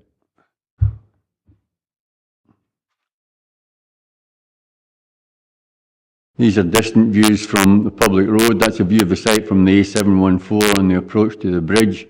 In that view, you can see the pagoda, as it's known, projecting above the main line of the roofs. So in some views, the hopper actually masks that. For example, in that view, just because of the angle, the hopper actually masks the view of the pagoda. So that's a view from the end of the Bladnoch Bridge, the northern end of the Bladnoch Bridge towards the site. That's a view from further back on the bridge, and you can see the pagoda and the hopper in that view. That's the historic photograph. It shows that there was an old tank in there. You can just see the square tank. I suspect that was a cast iron tank, probably painted in red lead. Served the same kind of purpose as the proposed hopper. It was for storing and then disposal of the residue from the distilling process. This is the plans submitted with the application. That's the location plan, the block plan, and the details of the draft hopper. So in conclusion, and I think it's quite clear from the images, we do have some concerns. The hopper clearly has quite a visual impact and an adverse impact on the setting of the listed buildings. However, on balance and subject to a condition that the hopper is painted in a more recessive colour, either a grey or a slate grey, to match the whinstone and the slates, and it's fair to say that the applicant has shown willing to do that. I have discussed it with him. So on that basis, the recommendation on balance is that the application should be approved subject to condition. Thanks, Billy. Again, questions for the case officer from members. Jock McKee. The question I would ask is, does it need to be as high as that? Or could you get a different shaped tank that would bring it down below the peak of the roof level? Billy. I can't give a definitive answer to that, whether or not it could be lower. It does have to be high because vehicles have got to get underneath it for the material to be deposited into it. Whether it would have been possible to have a shorter, fatter cylinder on top, as I say, I can't give a definitive answer to that. Right, so you might come back. If you didn't mind, I noticed there is a comment about retrospective, and this is a sort of thing that gets us into bother with a retrospective application. Things are done and it makes it difficult to undo it, whereas if it had come to us right at the start, these sorts of things could have been discussed. But that's my comment. Didn't answer that. Billy, you don't need to answer. Chair, through you, I think it's fair to say that we do have to consider what's in front of us, and that's what has been proposed. Thanks, Billy. Patsy? Well, it was just similar to Councillor McKee there, that I think I would suggest perhaps that had this application come forward as a proper planning permission application, it might not have been granted in the height it is, the colour it was and everything else. So I think we're here with a retrospective one, and I don't like them because we are kind of backed into a corner. So that's just to go on the record. The old tank presumably was perfectly all right because it wasn't as high, and it's the height here that is the problem. And I don't know how long these hoppers last, but can we put in something that when it has to be replaced, that perhaps we relook at it, so that if it has to be moved somewhere else, we can do that. I mean, this is a business that's going forward. I have no desire whatsoever to stop it, but I still don't like the fact that it's sitting up there where it shouldn't be. I think that would be a difficult one to answer, Billy, but have a go at it. Well, the first part of your question was speculative, so I'm not going to respond to that, and you'll understand that. Subject to a comment from David, I don't know if we could actually impose a condition requiring it to be removed unless we were granting a temporary permission, and that's not what has been applied for. I think Patsy was hoping that when it is replaced, that there'll be a better type of consultation with us on what type would be best suited to the environment. And I would worry that we would then be in a position where the applicant, if it ever come to that, would be saying, well, there's already one there, why would you want us not to replace it with another one? It would be really difficult for us. But I think that's the point Patsy was making. It's not about today, it's not about refusing, according to what I understand from Patsy. It's saying, really, this is no the best outcome that we would look for, and in future, because we used to have an amnesty on plastic windows in conservation areas, and when they were replaced, we would ask them to replace them with wooden windows. So we do have a process that allows us in certain circumstances to go to businesses and say, that's fine for the moment, but in the future we would want you to consider better how to be sympathetic to the built environment. David, do you want to help? Again, deferring to David, I think we could certainly put an advisory directive on the permission-making that clear and expressing the view of members. David wants to add to that. I mean, the one thing which is going through my mind, which Billy just mentioned as well, was although they have applied for a full permanent planning permission, it is open to the planning authority to attach a condition giving it a temporary permission. So if, for example, you wish to give it 5 years, 10 years, and thereafter it had to be removed, it's quite legitimate and competent to do that. It obviously isn't what they applied for, and therefore it would be open to them to seek to get that condition struck. But at the same time, I think it is fair to say, if you look in the report, as officers, the point that Councillor Gilroy made is absolutely spot on. Had they come to us and asked beforehand, we would have not supported something like this. It has put us in a rather invidious position, because this clearly is a business that has a huge potential in that area to have employment, produce a quality product that will get Dumfries and Galloway, get its name on the map again. All those things are reasons which we don't want to be obstructive to it, but at the same time, had they asked first, no, we wouldn't have supported this. So a temporary permission is an option available to you. The bit in between that we have gone for is obviously the shiny galvanised finish is what really draws your eyes to it. If it were of a more recessive colour, I think you would get used to it over time and it wouldn't look quite as bad, which is why we've recommended that condition. But yes, it is an option to yourself. Katie and then Joe.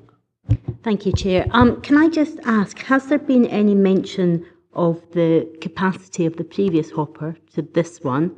And has that been correlated to the production output of Bladnoch Distillery? Because obviously this is a distillery that, it mentions in the report under 4.4 that £25 million have been spent. And, there will be huge benefits to the community having a business. But is there any sort of figures of how much this has actually been increased by?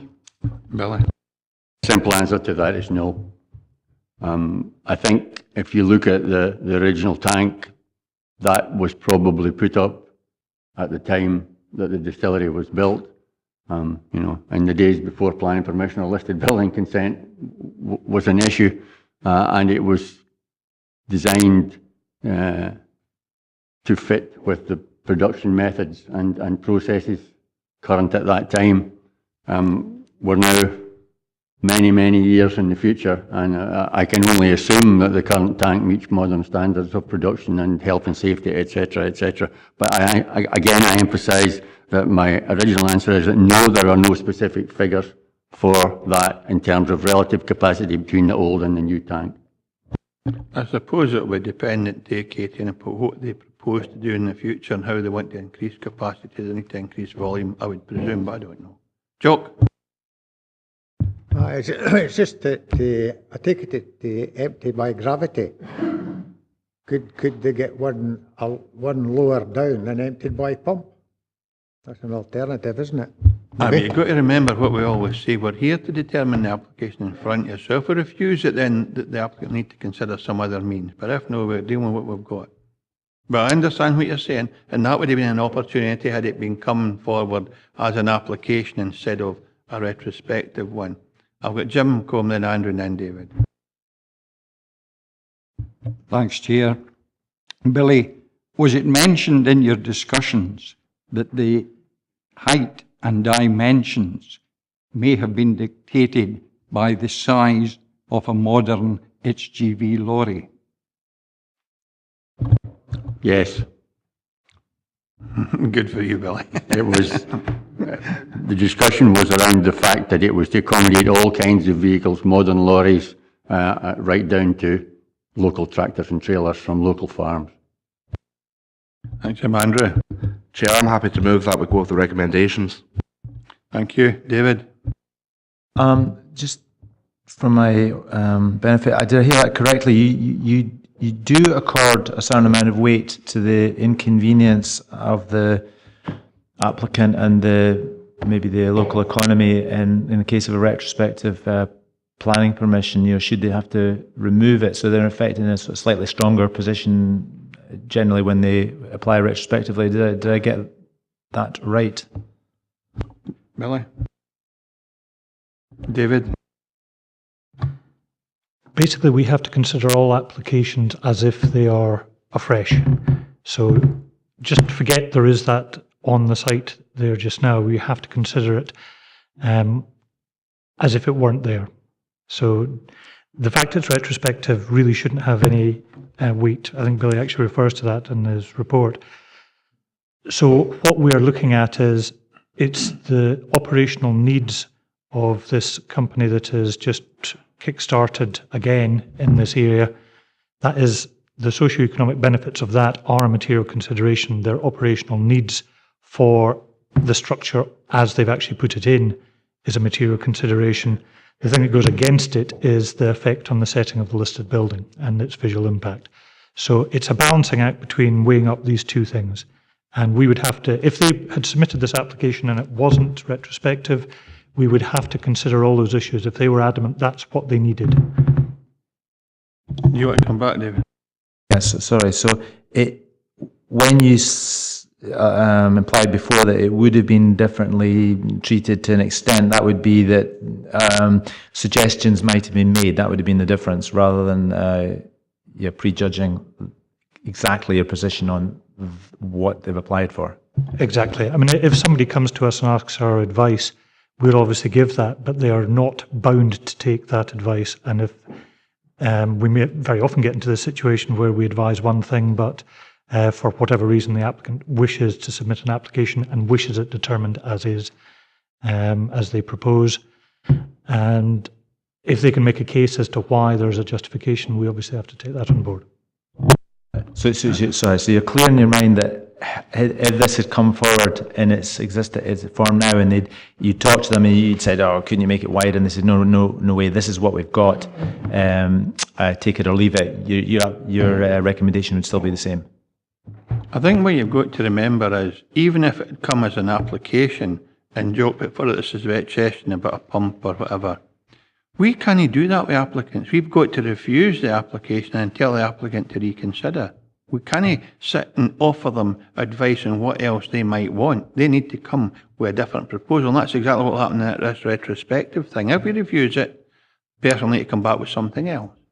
David, but just you be absolutely specific what the question David's asking. Repeat your question if need be, David. You want to be absolutely clear about.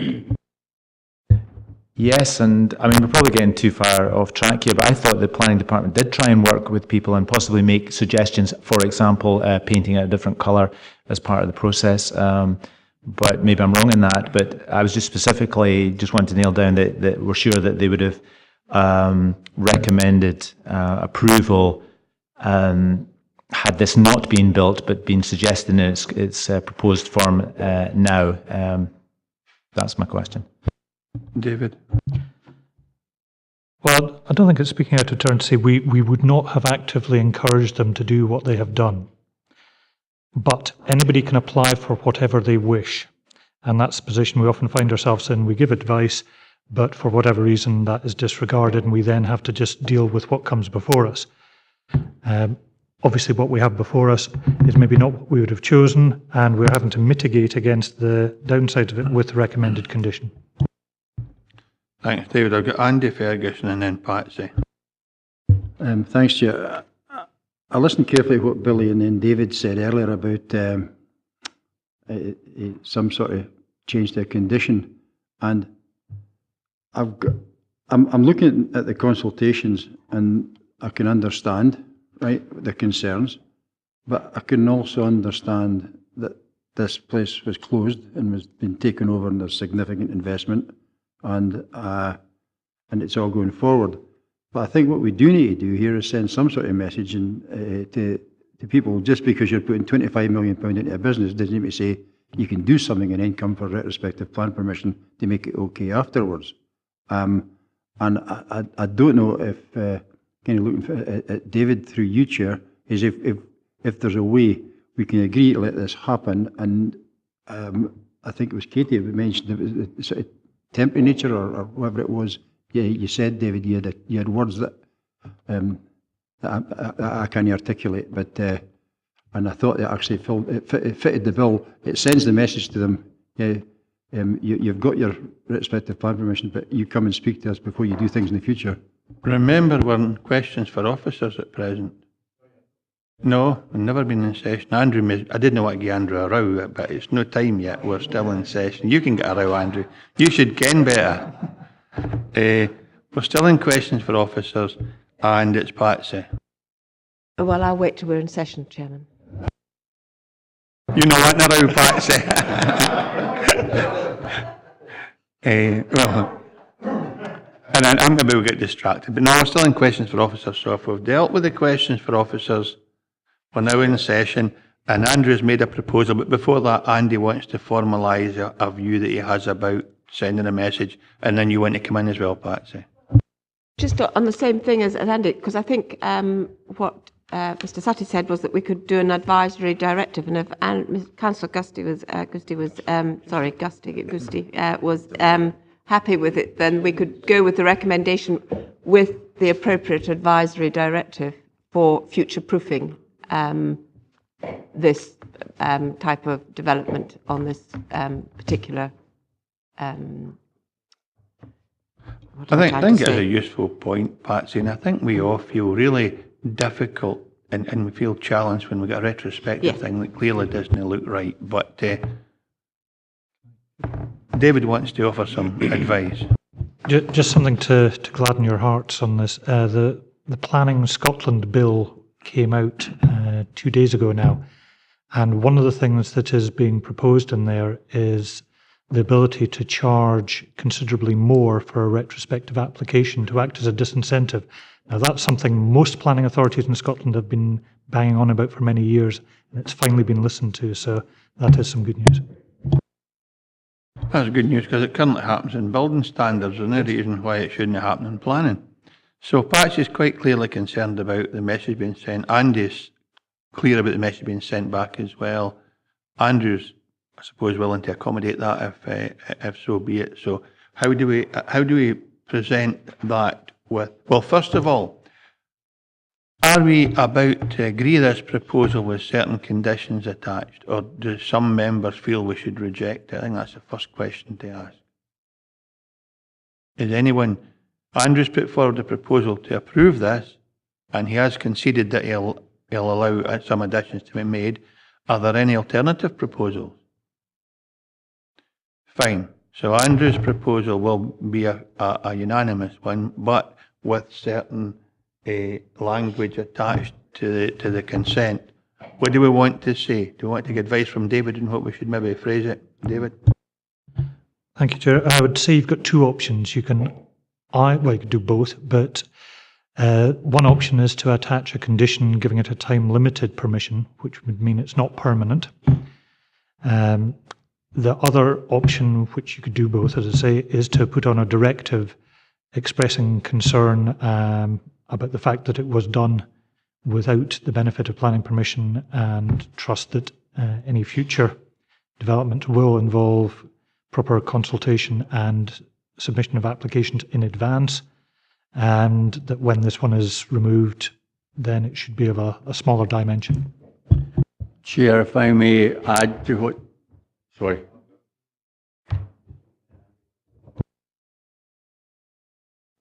On what David was saying about a possible temporary permission, I think we would have to be careful about the duration of any such permission, having regard to the likely lifespan of the hopper itself, and what is said in Circular 4 1998 on the use of conditions in planning permission in terms of the use of temporary permissions. So I would just counsel caution in terms of a duration. In other words, I think, for example, a 5-year permission could be easily challenged.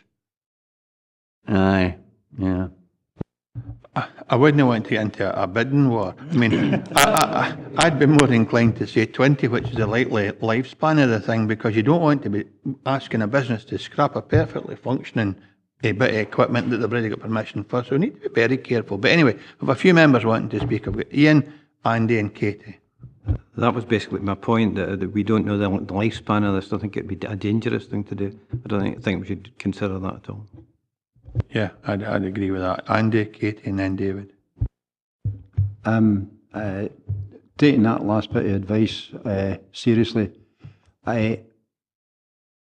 if Andrew was minded to accept it, I would actually leave out the time span part, because we couldn't realistically put a realistic time in there. I think Billy and David's nodding kind of agreement in that. It would be really difficult to just work out what that time span should be, but we could put the directive on the bit where we're unhappy about horsing on and doing and then coming back for retrospective planning.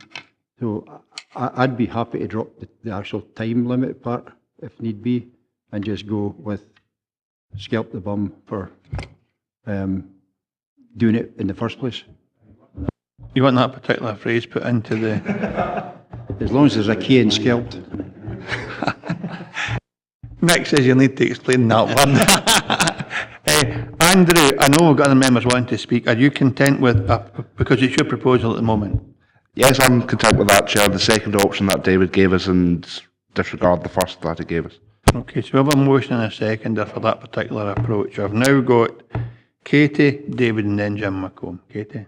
Thank you, Chair. I'm just the second proposal, or the second amendment that you added to that. You mentioned that after any future applications would include a smaller hopper. In terms of actually stipulating that it must be smaller, could we not maybe say that it maybe should be more sympathetic in design? Because obviously if there's a business need to have that size, you know, I feel at this point to say that in 20 years or however many years you must have a smaller one, I don't see how that's enforceable if it's, but personally, you know, a sympathetic design. I don't think that's what was said. The word smaller was used, so that's why I just wanted to pick up. Because the business might expand beyond our comprehension, and it might need 6 hoppers. I mean, so it was just to disregard the word smaller that was mentioned, that was all. But no, I'm sure if it comes back in some other form when it needs renewed, I think that would be the best approach we could be making. But anyway, I've got David, Jim, and now Jeff as well. I'm now content, thank you. Thanks, David. Jim McComb. Thanks, Chair. I'm certainly not comfortable with the idea of a temporary permission. I think you're better to grant or refuse. And the mind of the committee at the moment seems to be to grant. With regard to a directive, yes, a directive hitting them over the hand about a retrospective application is appropriate, but I think we should be wary about specifying any sizes with regard to a future hopper. Currently, the proposal on the table seconded is simply that we ensure that a future application will come before us. I think that's all we're saying. That it's no an in perpetuity grant we're making. That the proposal is we grant it for the lifetime of the hopper. When it's replaced, they come to us timorously and tell us what they propose and allow this committee or planning officer to determine that application at that time. I think that's what's being proposed at the moment. But it's no finished that joke. I've still got Jeff to go. I do think it's important we do send a message about the retrospective nature, because I see at the top of 114 they've already applied for the installation of 82 replacing windows and 7 doors, and that was partially retrospective as well. So they do have fair form on this. And I'm sure the first message to get will be a very strong one, that we are no content with this, but under the circumstances and given the business opportunity and development and employment opportunities presented, we're going to go with it. But anyway, can you just rehearse what the proposal is, Nick, please?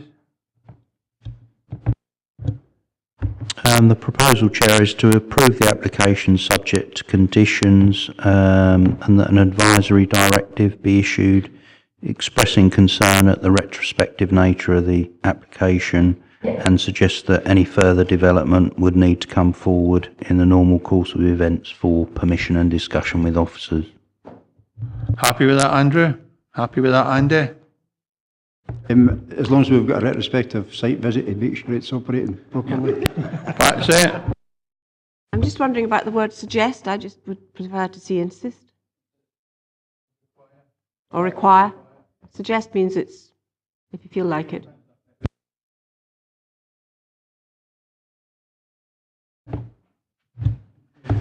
The decision is to approve subject to conditions along with the additional advisory directive being issued.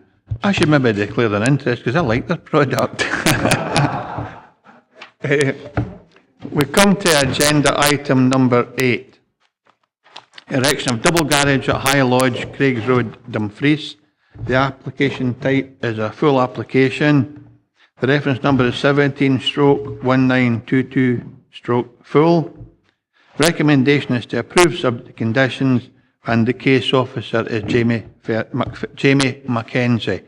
Members, this is Jamie's first presentation to committee. Try and not be too certain. Jamie, whenever you're ready, get to your presentation, please. Speaker. Thank you, Chair. Too close to it there. Okay, so I'm here to discuss today an application that is going to committee due to having 6 valid objections. The application's for the erection of a double garage at High Lodge in, sorry, I should go to it. There we go. It's High Lodge at Craigs Road in Dumfries, and I'll just take you through the presentation showing you the location plan, elevations, site plan, and the photos of the site. So here's the location plan. As you can see, the garage site's highlighted in red there, just behind High Lodge.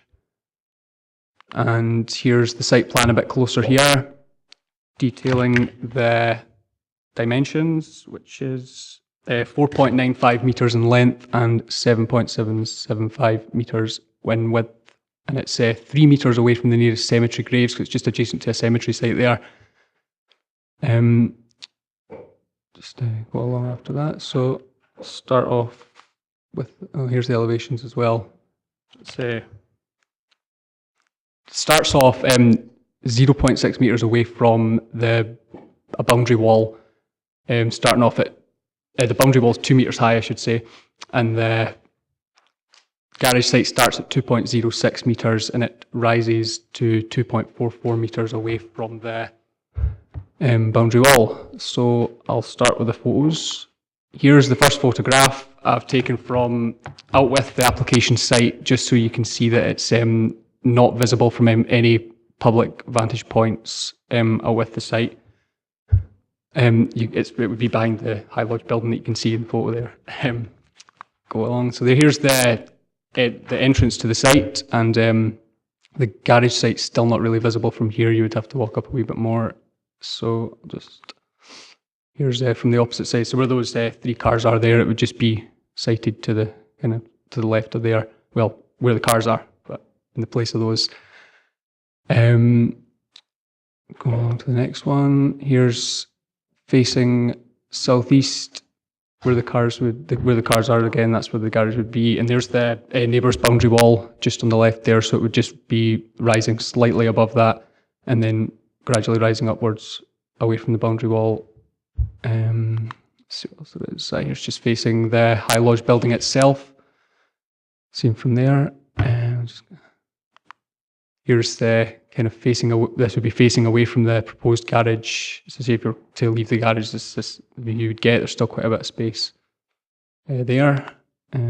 Here's a view of the cemetery site itself, just so you can get an idea of how vast the cemetery site is, and then there would be still kind of showing the physical boundary between the cemetery site and the proposed garage.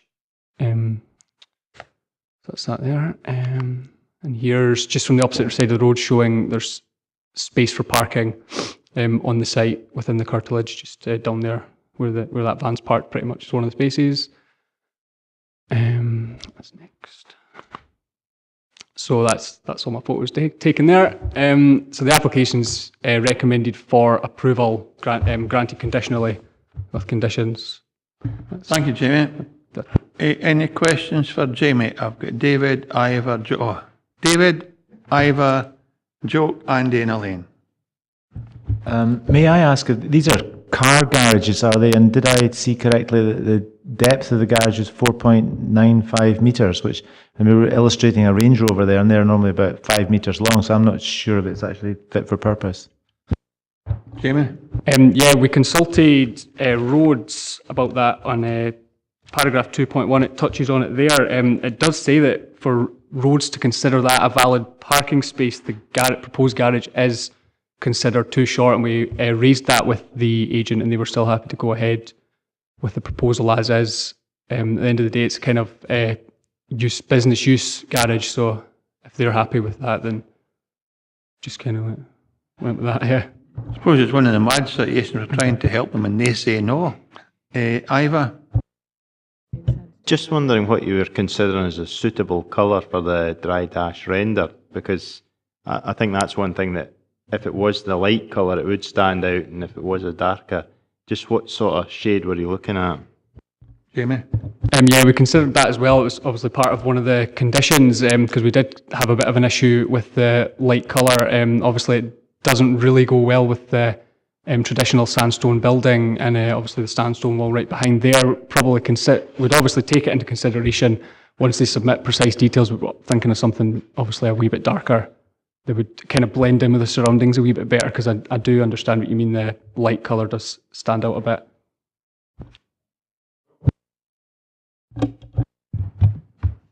I was going to ask a cheeky question. You think I should?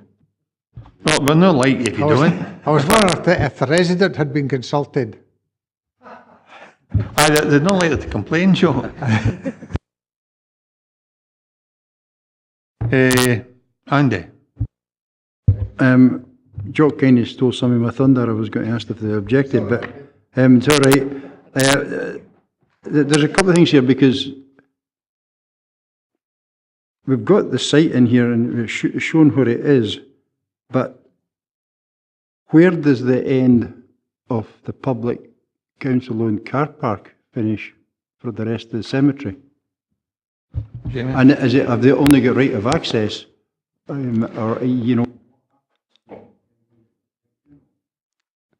Yeah, that was taken into consideration as well, due to obviously there was when we consulted roads as well, they mentioned that as you can imagine, there's quite a bit of traffic going through there with even maintenance trucks and everything like that, and it's just everything you get as part of a funeral. But as far as we can see, the boundaries clearly defined within kind of where the cemetery starts and the car park ends, and it's about 3 metres away from the nearest cemetery graves, and it doesn't seem like it would impact any traffic going back and forward, just to pretty much being within these current parking spaces at the moment. So is all that ground you're showing us as an additional car parking area, is that open-ended, or is that owned by the business that have applied for this garage?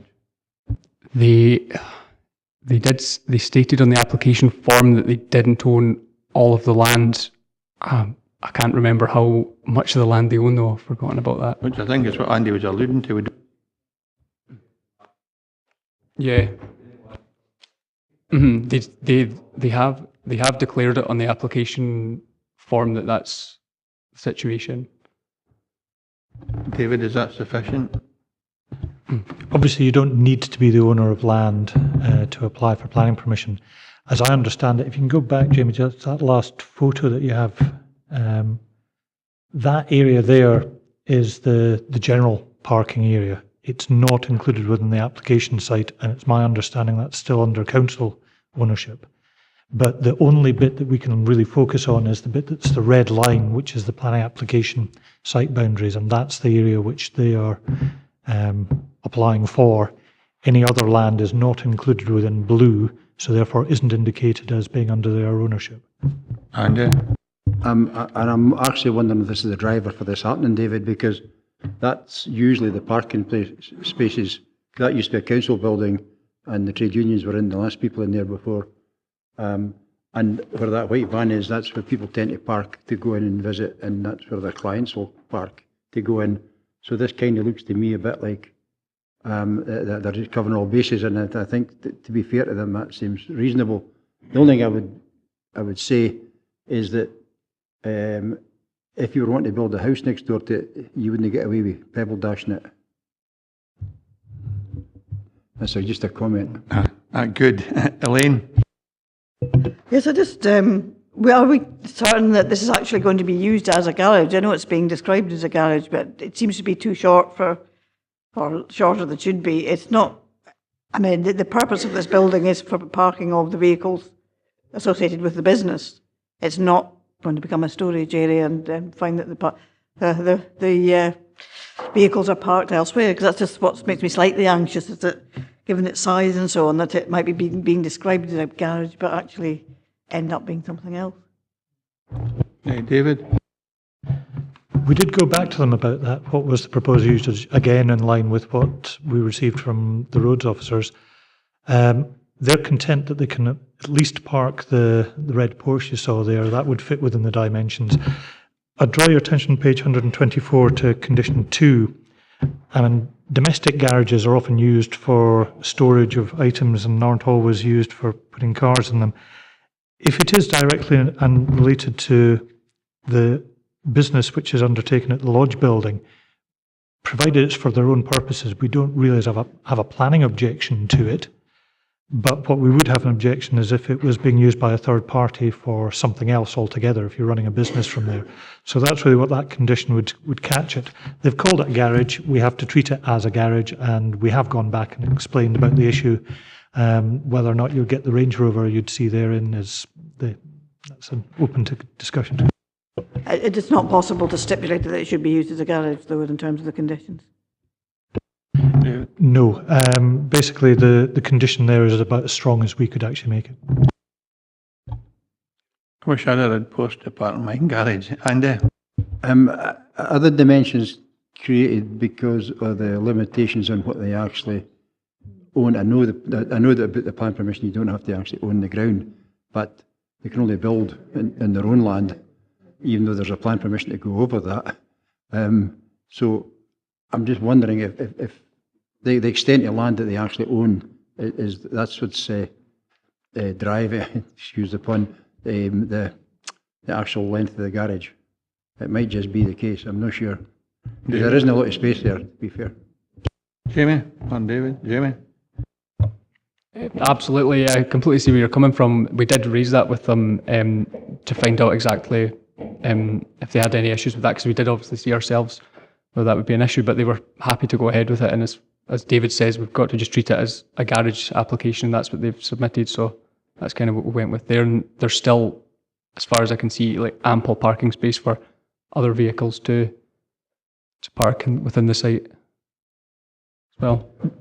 Thanks, Andy. Jamie, there's no suggestion of groundworks in your report. Are they intending to do any digging, excavating, or are they simply going to construct on what's already there? I'm not sure about that, sorry. Just wouldn't you let them to dig up winning the one they needing to dig up? Yeah, of course. John, and then Joe McKee then. Could we see the picture of the parking space as it is at the present moment, please?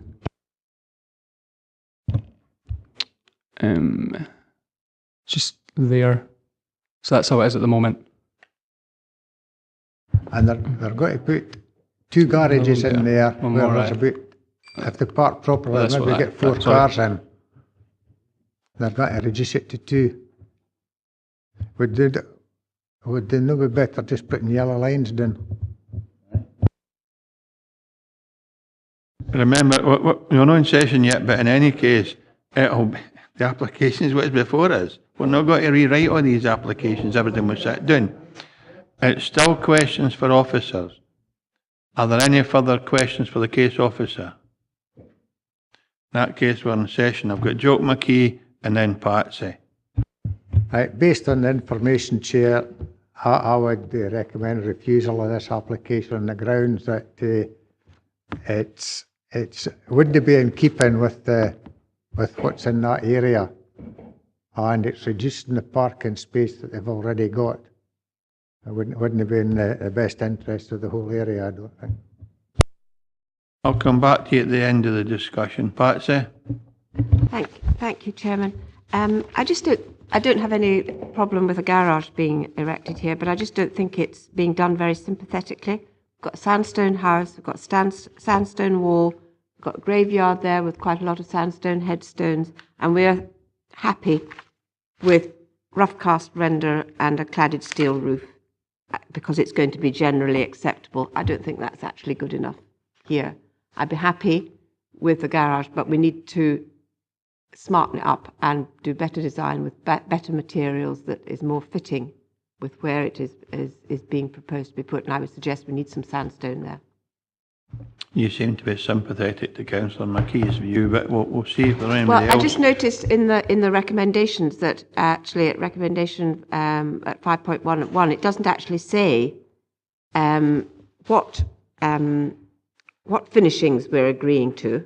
It's just we're just agreeing to some kind of external finish, and I would wonder if in that we could put that actually rather than the rough cast coloured buff render, whatever it is called, we put in that we'd need to have some sandstone facing there.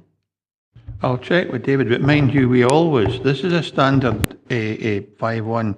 It's submitted to and approved in writing by the council. We normally delegate that responsibility to officers. I understand, the sandstone bit, the colour, the texture, etc. We often just delegate that and expect them to reflect the views of the committee. But if you're determined to have a sandstone finish, then that's fine. We'll see how it goes with the rest of the members of the committee, Patsy. Are there any other members looking to speak on this matter? If no, Joe McKee, you had a proposal. Yes, Chair, I don't think it's an appropriate site for a garage. Even though it's maybe for business use, I still don't think it's an appropriate site for a garage. They could mark off parking spaces without there, something like that. So I would object to the proposal. So you're looking to reject the proposal. Patsy seems to be willing to support it, but only on a condition that the construction materials is sandstone. Sandstone finish and perhaps a slate roof. I don't know whether we can place such a condition or simply refuse it, but David? I think that probably is pushing at the boundary of what you can actually condition given what they've actually applied for. I think it's far cleaner if you really don't like the design materials, notwithstanding the condition 1, that if you're looking for something of a completely different design and completely different materials, I think that you would need to refuse the current application. The photos that Jamie's got, I don't know if you can you take us back to the very first one?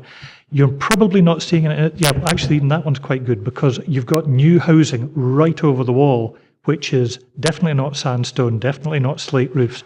And it's in that context that we've looked at those. And I don't know if there's any of the other photos that show, because they're very straight, they're straightforward modern houses. In that context, and given the fact it wasn't seen and it's not in a conservation area and the adjacent building isn't listed, we didn't feel there was grounds to insist on it being a very, very high quality of design. It's not great, but we feel by condition we can get it good enough. But if members really don't like it, then I would suggest that under policy GP2, you're refusing it on design grounds. We've got Councillor McKee again. I just for a once, I've got to argue with Mr. Sutty. No. We've got a boundary wall there, and the houses that you're talking about are out with that boundary. Sorry, Mr. Sutty.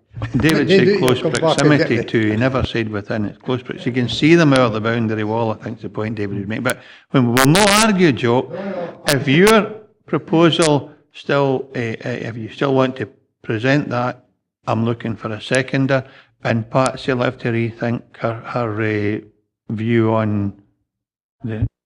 If I can't impose conditions such as slate roof and sandstone finish, then I would be happy to support Councillor McKee, because I do not think the design is appropriate for this area, because whatever he's got next door to it, it's within the curtilage of that house with a sandstone wall backing onto a cemetery.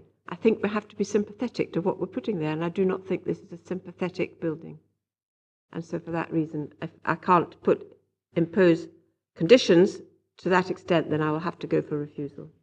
Okay, so you're second, and you understand what Councillor McKee is saying, it's not inappropriate. I think he's agreeing with me, are we not, Jock?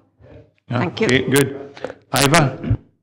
Chair, I think we should allow this to go ahead, and I think that we leave the officers to make sure that they get a colour that's in keeping with what's already there. I think you can get a good sort of red ashlar, I think that's what they call it, colour for the walls that you would be putting up, so I'd move approval. Okay, Andrew? I'm happy to second Councillor Hislop's motion. Hislop? Okay, I remember his name now. Okay, so we've got a motion by Councillor McKee, seconded by Councillor Gilroy to refuse, a motion by Councillor Hislop, seconded by Councillor Juicy to agree the officer's recommendation. Just for absolute... Yeah, can I tighten up on the grounds for review? Well, I was going to say that. For absolute clarity, let's sort out the grounds for refusal. David? Just hearing what's been said, I think, to put it in planning speak, you're wanting to refuse it as being contrary to LDP policy OP2, design quality of new development, in that the siting and design and materials of the proposed garage are inappropriate at that location. And I can probably find some other words just to take from OP2 to expand on that. Okay, just remind members, motion amendment and take us to the vote, Nick, please. Thanks, Chair. The motion proposed by Councillor McKee, seconded by Councillor Gilroy, is to refuse, citing that the development will be contrary to policy OP2 on the grounds of design quality. The amendment proposed by Councillor Hislop, seconded by Councillor Juicy, is to approve subject to conditions.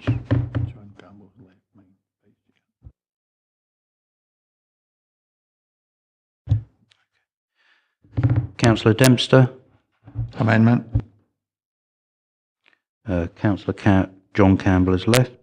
Councillor Blake. Motion. Councillor Doogie Campbell. Amendment.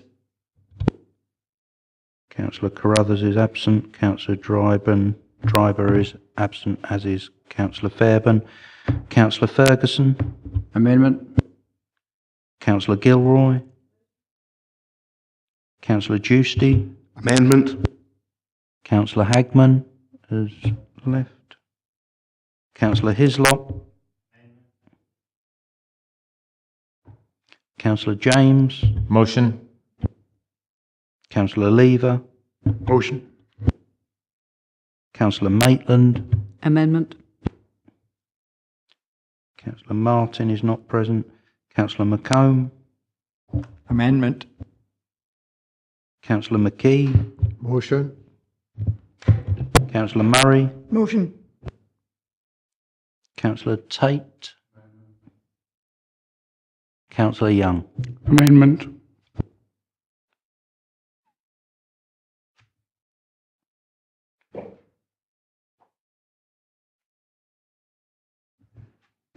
Okay, voting is as follows: 6 members voting in favour of the motion, with 9 in favour of the amendment, which is carried. Approved subject to conditions. Thank you, Jamie. Thank you, Nick. We come to agenda item number 9, removal and rebuilding of fire escape enclosure walls on east elevation at Town Hall, High Street, Dalbeattie. Application types are A, full application, and B, listed building consent. Reference numbers are A, 17/1824/full, and B, 17/1817/LBC. The recommendation is to approve A and B unconditionally. Case officer is Beth Halliday. Beth, just take us through your presentation. Thank you, please. Chair. This proposal is for the removal and rebuilding of fire escape enclosure walls on the east elevation of the Town Hall, High Street in Dalbeattie. The reason this proposal is before you today is because the application has been made by Dumfries and Galloway Council. I'll now take you through the presentation, starting with the submitted plans. The location plan obviously on the high street at the junction with Water Street. The block plan just showing where it is. The replacement enclosure walls is to the rear elevation and can be seen very clearly from the car park, but not obviously from the front on the high street and Water Street. It's existing elevations. You can see the brick built structure on the first floor. And again, the ground floor plan, the first floor plan, which just shows in the greyed area the location of the escape. And then the proposed elevation showing it in exactly the same place as a direct replacement in terms of size and scale. So that's the view of the town hall taken from the A711. You can just see the edge of the roundhouse to the left of the picture and the road that would go down to the car park that I was talking about earlier. This is standing in the car park. Actually, the leaves on the trees actually slightly obscure where the structure is at the moment, but just trying to give you an overall view of the rear elevation of the town hall. And then actually showing where you can now see the fire escape, showing the brick built structure. And then just again another view just showing a different elevation and from again standing in the car park, and then just showing the prop that's holding it up at the moment. And then this is where you can actually walk through from the car park to the high street, showing that. The recommendation is to approve unconditionally. Thank you, Beth. Members, questions for the case officer? None? In that case, we're in session. Members happy to agree? Okay. Thank you, Beth. Okay. Confirm the decision, please, Nick. The decision is to approve unconditionally.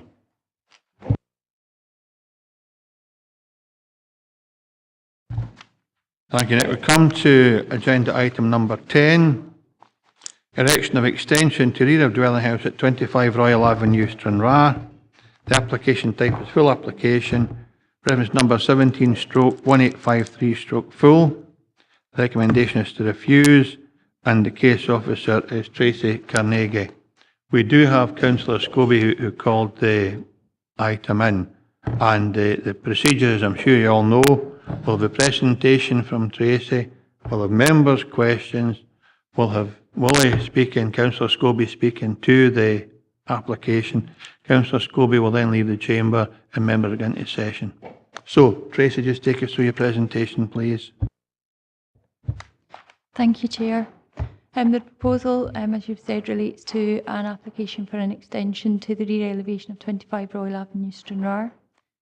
The location plan just shows the application site outlined in red. The property is located within an established housing development to the east of Stranraer Town Centre. The block plan just shows, hatched in red there, the footprint of the application site, and in the fainter red line just to the rear you can see the footprint of the proposed extension. This slide here shows the footprint of the existing dwelling house, which extends to approximately 80 square metres, and the rear curtilage, which extends to approximately 175 square metres at present. This is the existing south elevation of the property, and this is the existing west elevation. This slide shows the proposed footprint just in a bit more detail. The extension extends to approximately 70.8 square metres, is L-shaped, and comprises a motorcycle store, a boot room, a utility room and a bathroom. This is the proposed south elevation. The proposed north elevation, The proposed east elevation when viewed from the existing rear facing wall of the property. And this is the proposed west elevation. And this is a photograph from the front elevation as existing. This shows the rear elevation from inside the garden area as existing. This shows the south elevation from the adjacent car park. And this is the west elevation, but it also shows the other half of the semi-detached pier. This is another angle of the existing amenity area, rear curtilage of the property, and the existing mutual boundary between the properties, which at the moment is a hedge that's approximately 1.8 metres in height. As you'll have seen from the report, there was recently a very similar proposal which was refused under delegated powers in, I think it was May of this year, and which was appealed to the local review body. And again, the proposal was refused at that time. The proposal that's currently before you today, there are no significant differences from the previous proposal. A slight reduction in the floor area. The previous application, the floor area was approximately 71.44 square metres, with the current proposal having been just reduced slightly to 70.8. But in other respects, there's not really any material differences to what was previously considered. The application is recommended for refusal on the grounds set out in the report, but I would ask members to note that there is a typographical error in the final paragraph of the report, which makes reference to number 27 Royal Avenue, which should in fact read 26, which is the other half of the semi-detached pier. Thank you. Thank you, Tracy. Members to the case officer, any questions? No? In that case, we have Councillor Scobie called this in. Councillor Scobie, have a statement to make. Well, whenever you're ready. Thanks, Chair. Yes, I did ask for a call-in on the basis and I've listened to what Tracy has to say. In terms of 4.2 or rather the delegated powers and their initial refusal, and then it being upheld by the local review board, I think in 4.2 it talks about the extension would be too large in size, and Tracy has referred to it. They have the new application has reduced it, and Tracy referred to that, and they have also brought it into a metre or so in from the boundary. So those were two amendments that the new application made to the original application. The other thing that Tracy refers to is the amenities and of the area, and the car park that she refers to in the slides is actually a huge retail supermarket that you don't actually see in the slides. So and that's a really high wall that you're looking at there of well over 2 metres. So the amenities, I don't believe would be adversely affected, neither to the neighbouring property or indeed any of the other neighbours. Indeed, the neighbouring property actually supported the application or did not offer any objections, as did the other 6 neighbouring properties. So they were in support of the development. The hedge that you see in terms of 4.9, Chair, or sorry, 4.10, the overshadowing, the hedge applying the 45-degree rule on the extension actually blocks, or I'm suitably advised, it actually blocks the shadowing that will not then impact on the neighbouring property. So, Chair, I would hope that the committee were of a mind to approve the application, and if anyone is in any doubt, then the committee would consider in session a site visit so that you can see the full effect of the area. And really, it is not a conservation area, and indeed it's quite industrial to the rear of the properties where the extension is being applied for. Thank you, Chair. Thank you very much, Councillor Scobie.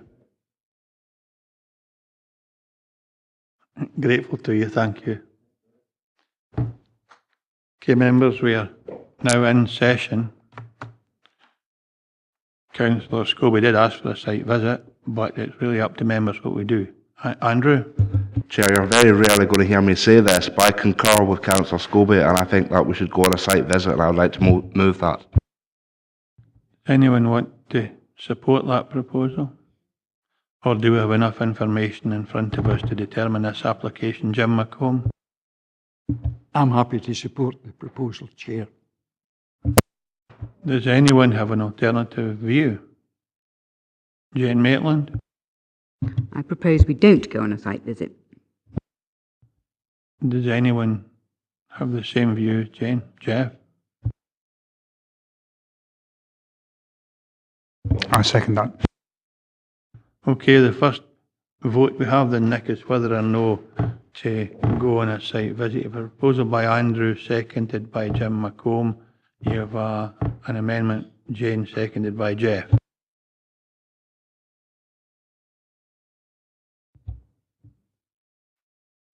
Okay, Councillor Dempster? I think the amendment is to determine the application today, and if that's the case, amendment for me.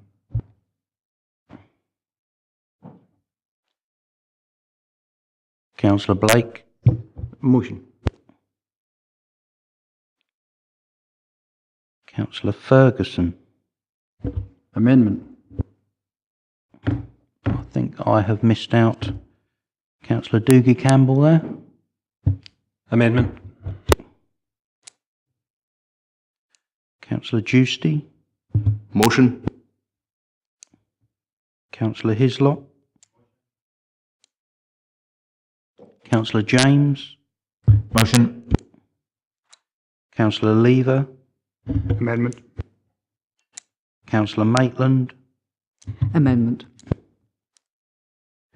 Councillor McComb? Motion.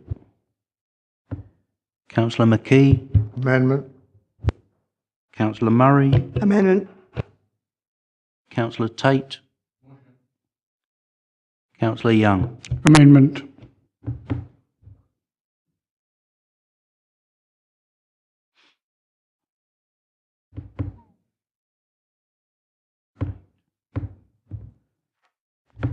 That's 8 members voting in favour of the motion, and, excuse me, that's 6 members voting in favour of the motion and 8 members voting in favour of the amendment. The amendment being to determine the application today.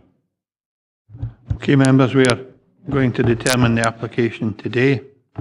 Are there any proposals? Andrew?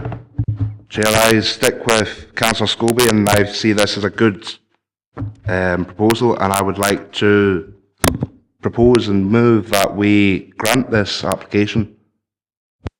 On what planning ground? On the planning grounds that in the LRB it was decided that it was in keeping with the house and the materials being used were correct. I'm satisfied that, as Councillor Scobie said, the 45-degree angle of the hedge. I know the area, being with the Morrisons, a field court right next door. It's very much industrial, and they have actually came in from the hedge and from the boundary since LRB, which is one of the issues that was in the LRB. It was the size and the actual scale of the development. I think that's suitable now. Okay, David, content with that? Okay, you have a proposal, David. Pardon? Well, you still have time to ask a question because we're in session. No, you're happy to have you go if you ask the Great. question. I'd like to ask the officer for a little bit of guidance as to what constitutes overdevelopment. What do we have norms? I mean, it's talking here about the reduction of the amenity area within the footprint, and I just wanted, not to treat this fairly. I'd like to know what we normally look at and what we normally allow and what our guidelines are. Tracy? It's sort of site specific. There are no hard and fast, formulas that we use.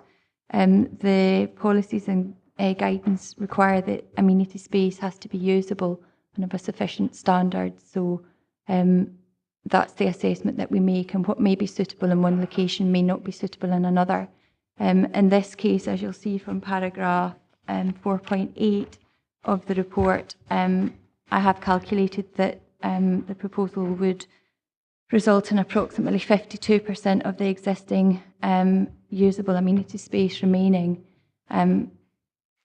As to whether or not that would constitute overdevelopment, I think it's borderline in this case, and I think what is undoubtedly the case, the amenity ground that is going to be left is going to be of a lesser quality than what is there at present. Thanks, David. Jane and then Andy. I propose we agree the recommendation for the reasons given.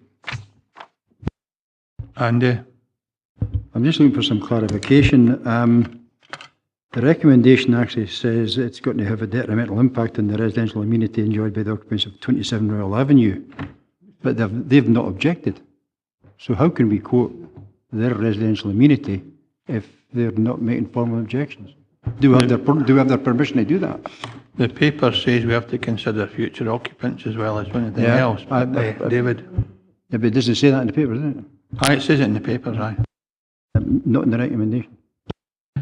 Well, just to clarify again, it is 26, so that should read, not 27. But yes, we have to look at the long-term issues. Just because one particular individual is not objecting to something doesn't mean that the development is acceptable in planning policy terms. Elaine?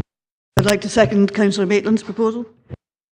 Okay, so Jane has put forward a proposal, Elaine seconded it, so that becomes the motion. We're still looking for a seconder for Andrew Justice's proposal that we approve. Ivor, you Chair, second that? I sat in the LRB for this, and one of the things that was said was if they actually had split the bike shed from the actual house, it wouldn't be a problem with the massing, scale and design during that LRB. So as it's been reduced in size slightly, I'd be happy to second Councillor Justy. Thanks for that. So you have a motion by Jane and Elaine to support the officer recommendation. You have an amendment from Andrew and Ivor to approve, and they've already given reasoning for that, so I can just go to the vote. Thank you, Chair. Councillor Dempster? Motion. Councillor John Campbell is absent. Councillor Blake? Amendment. Amendment. Yeah. Councillor Doogie Campbell? Motion. Councillor Carruthers, Dryber, Fairburn are absent. Councillor Ferguson? Amendment. Councillor Gilroy is absent. Councillor Giusti? Amendment. Councillor Hagman is absent. Councillor Hislop? Councillor James? Amendment. Councillor Lever? Motion. Councillor Maitland? Motion. Councillor Martin is absent. Councillor McComb? Amendment. Councillor McKee? Motion. Councillor Murray? Motion. Councillor Tate? Councillor Young? Amendment.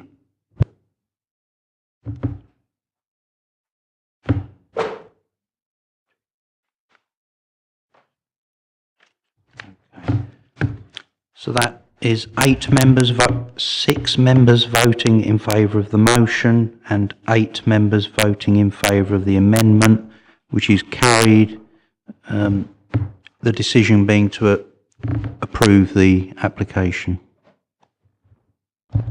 Thank you, Nick. No further business today, members. Thank you very much for your forbearance and your attendance.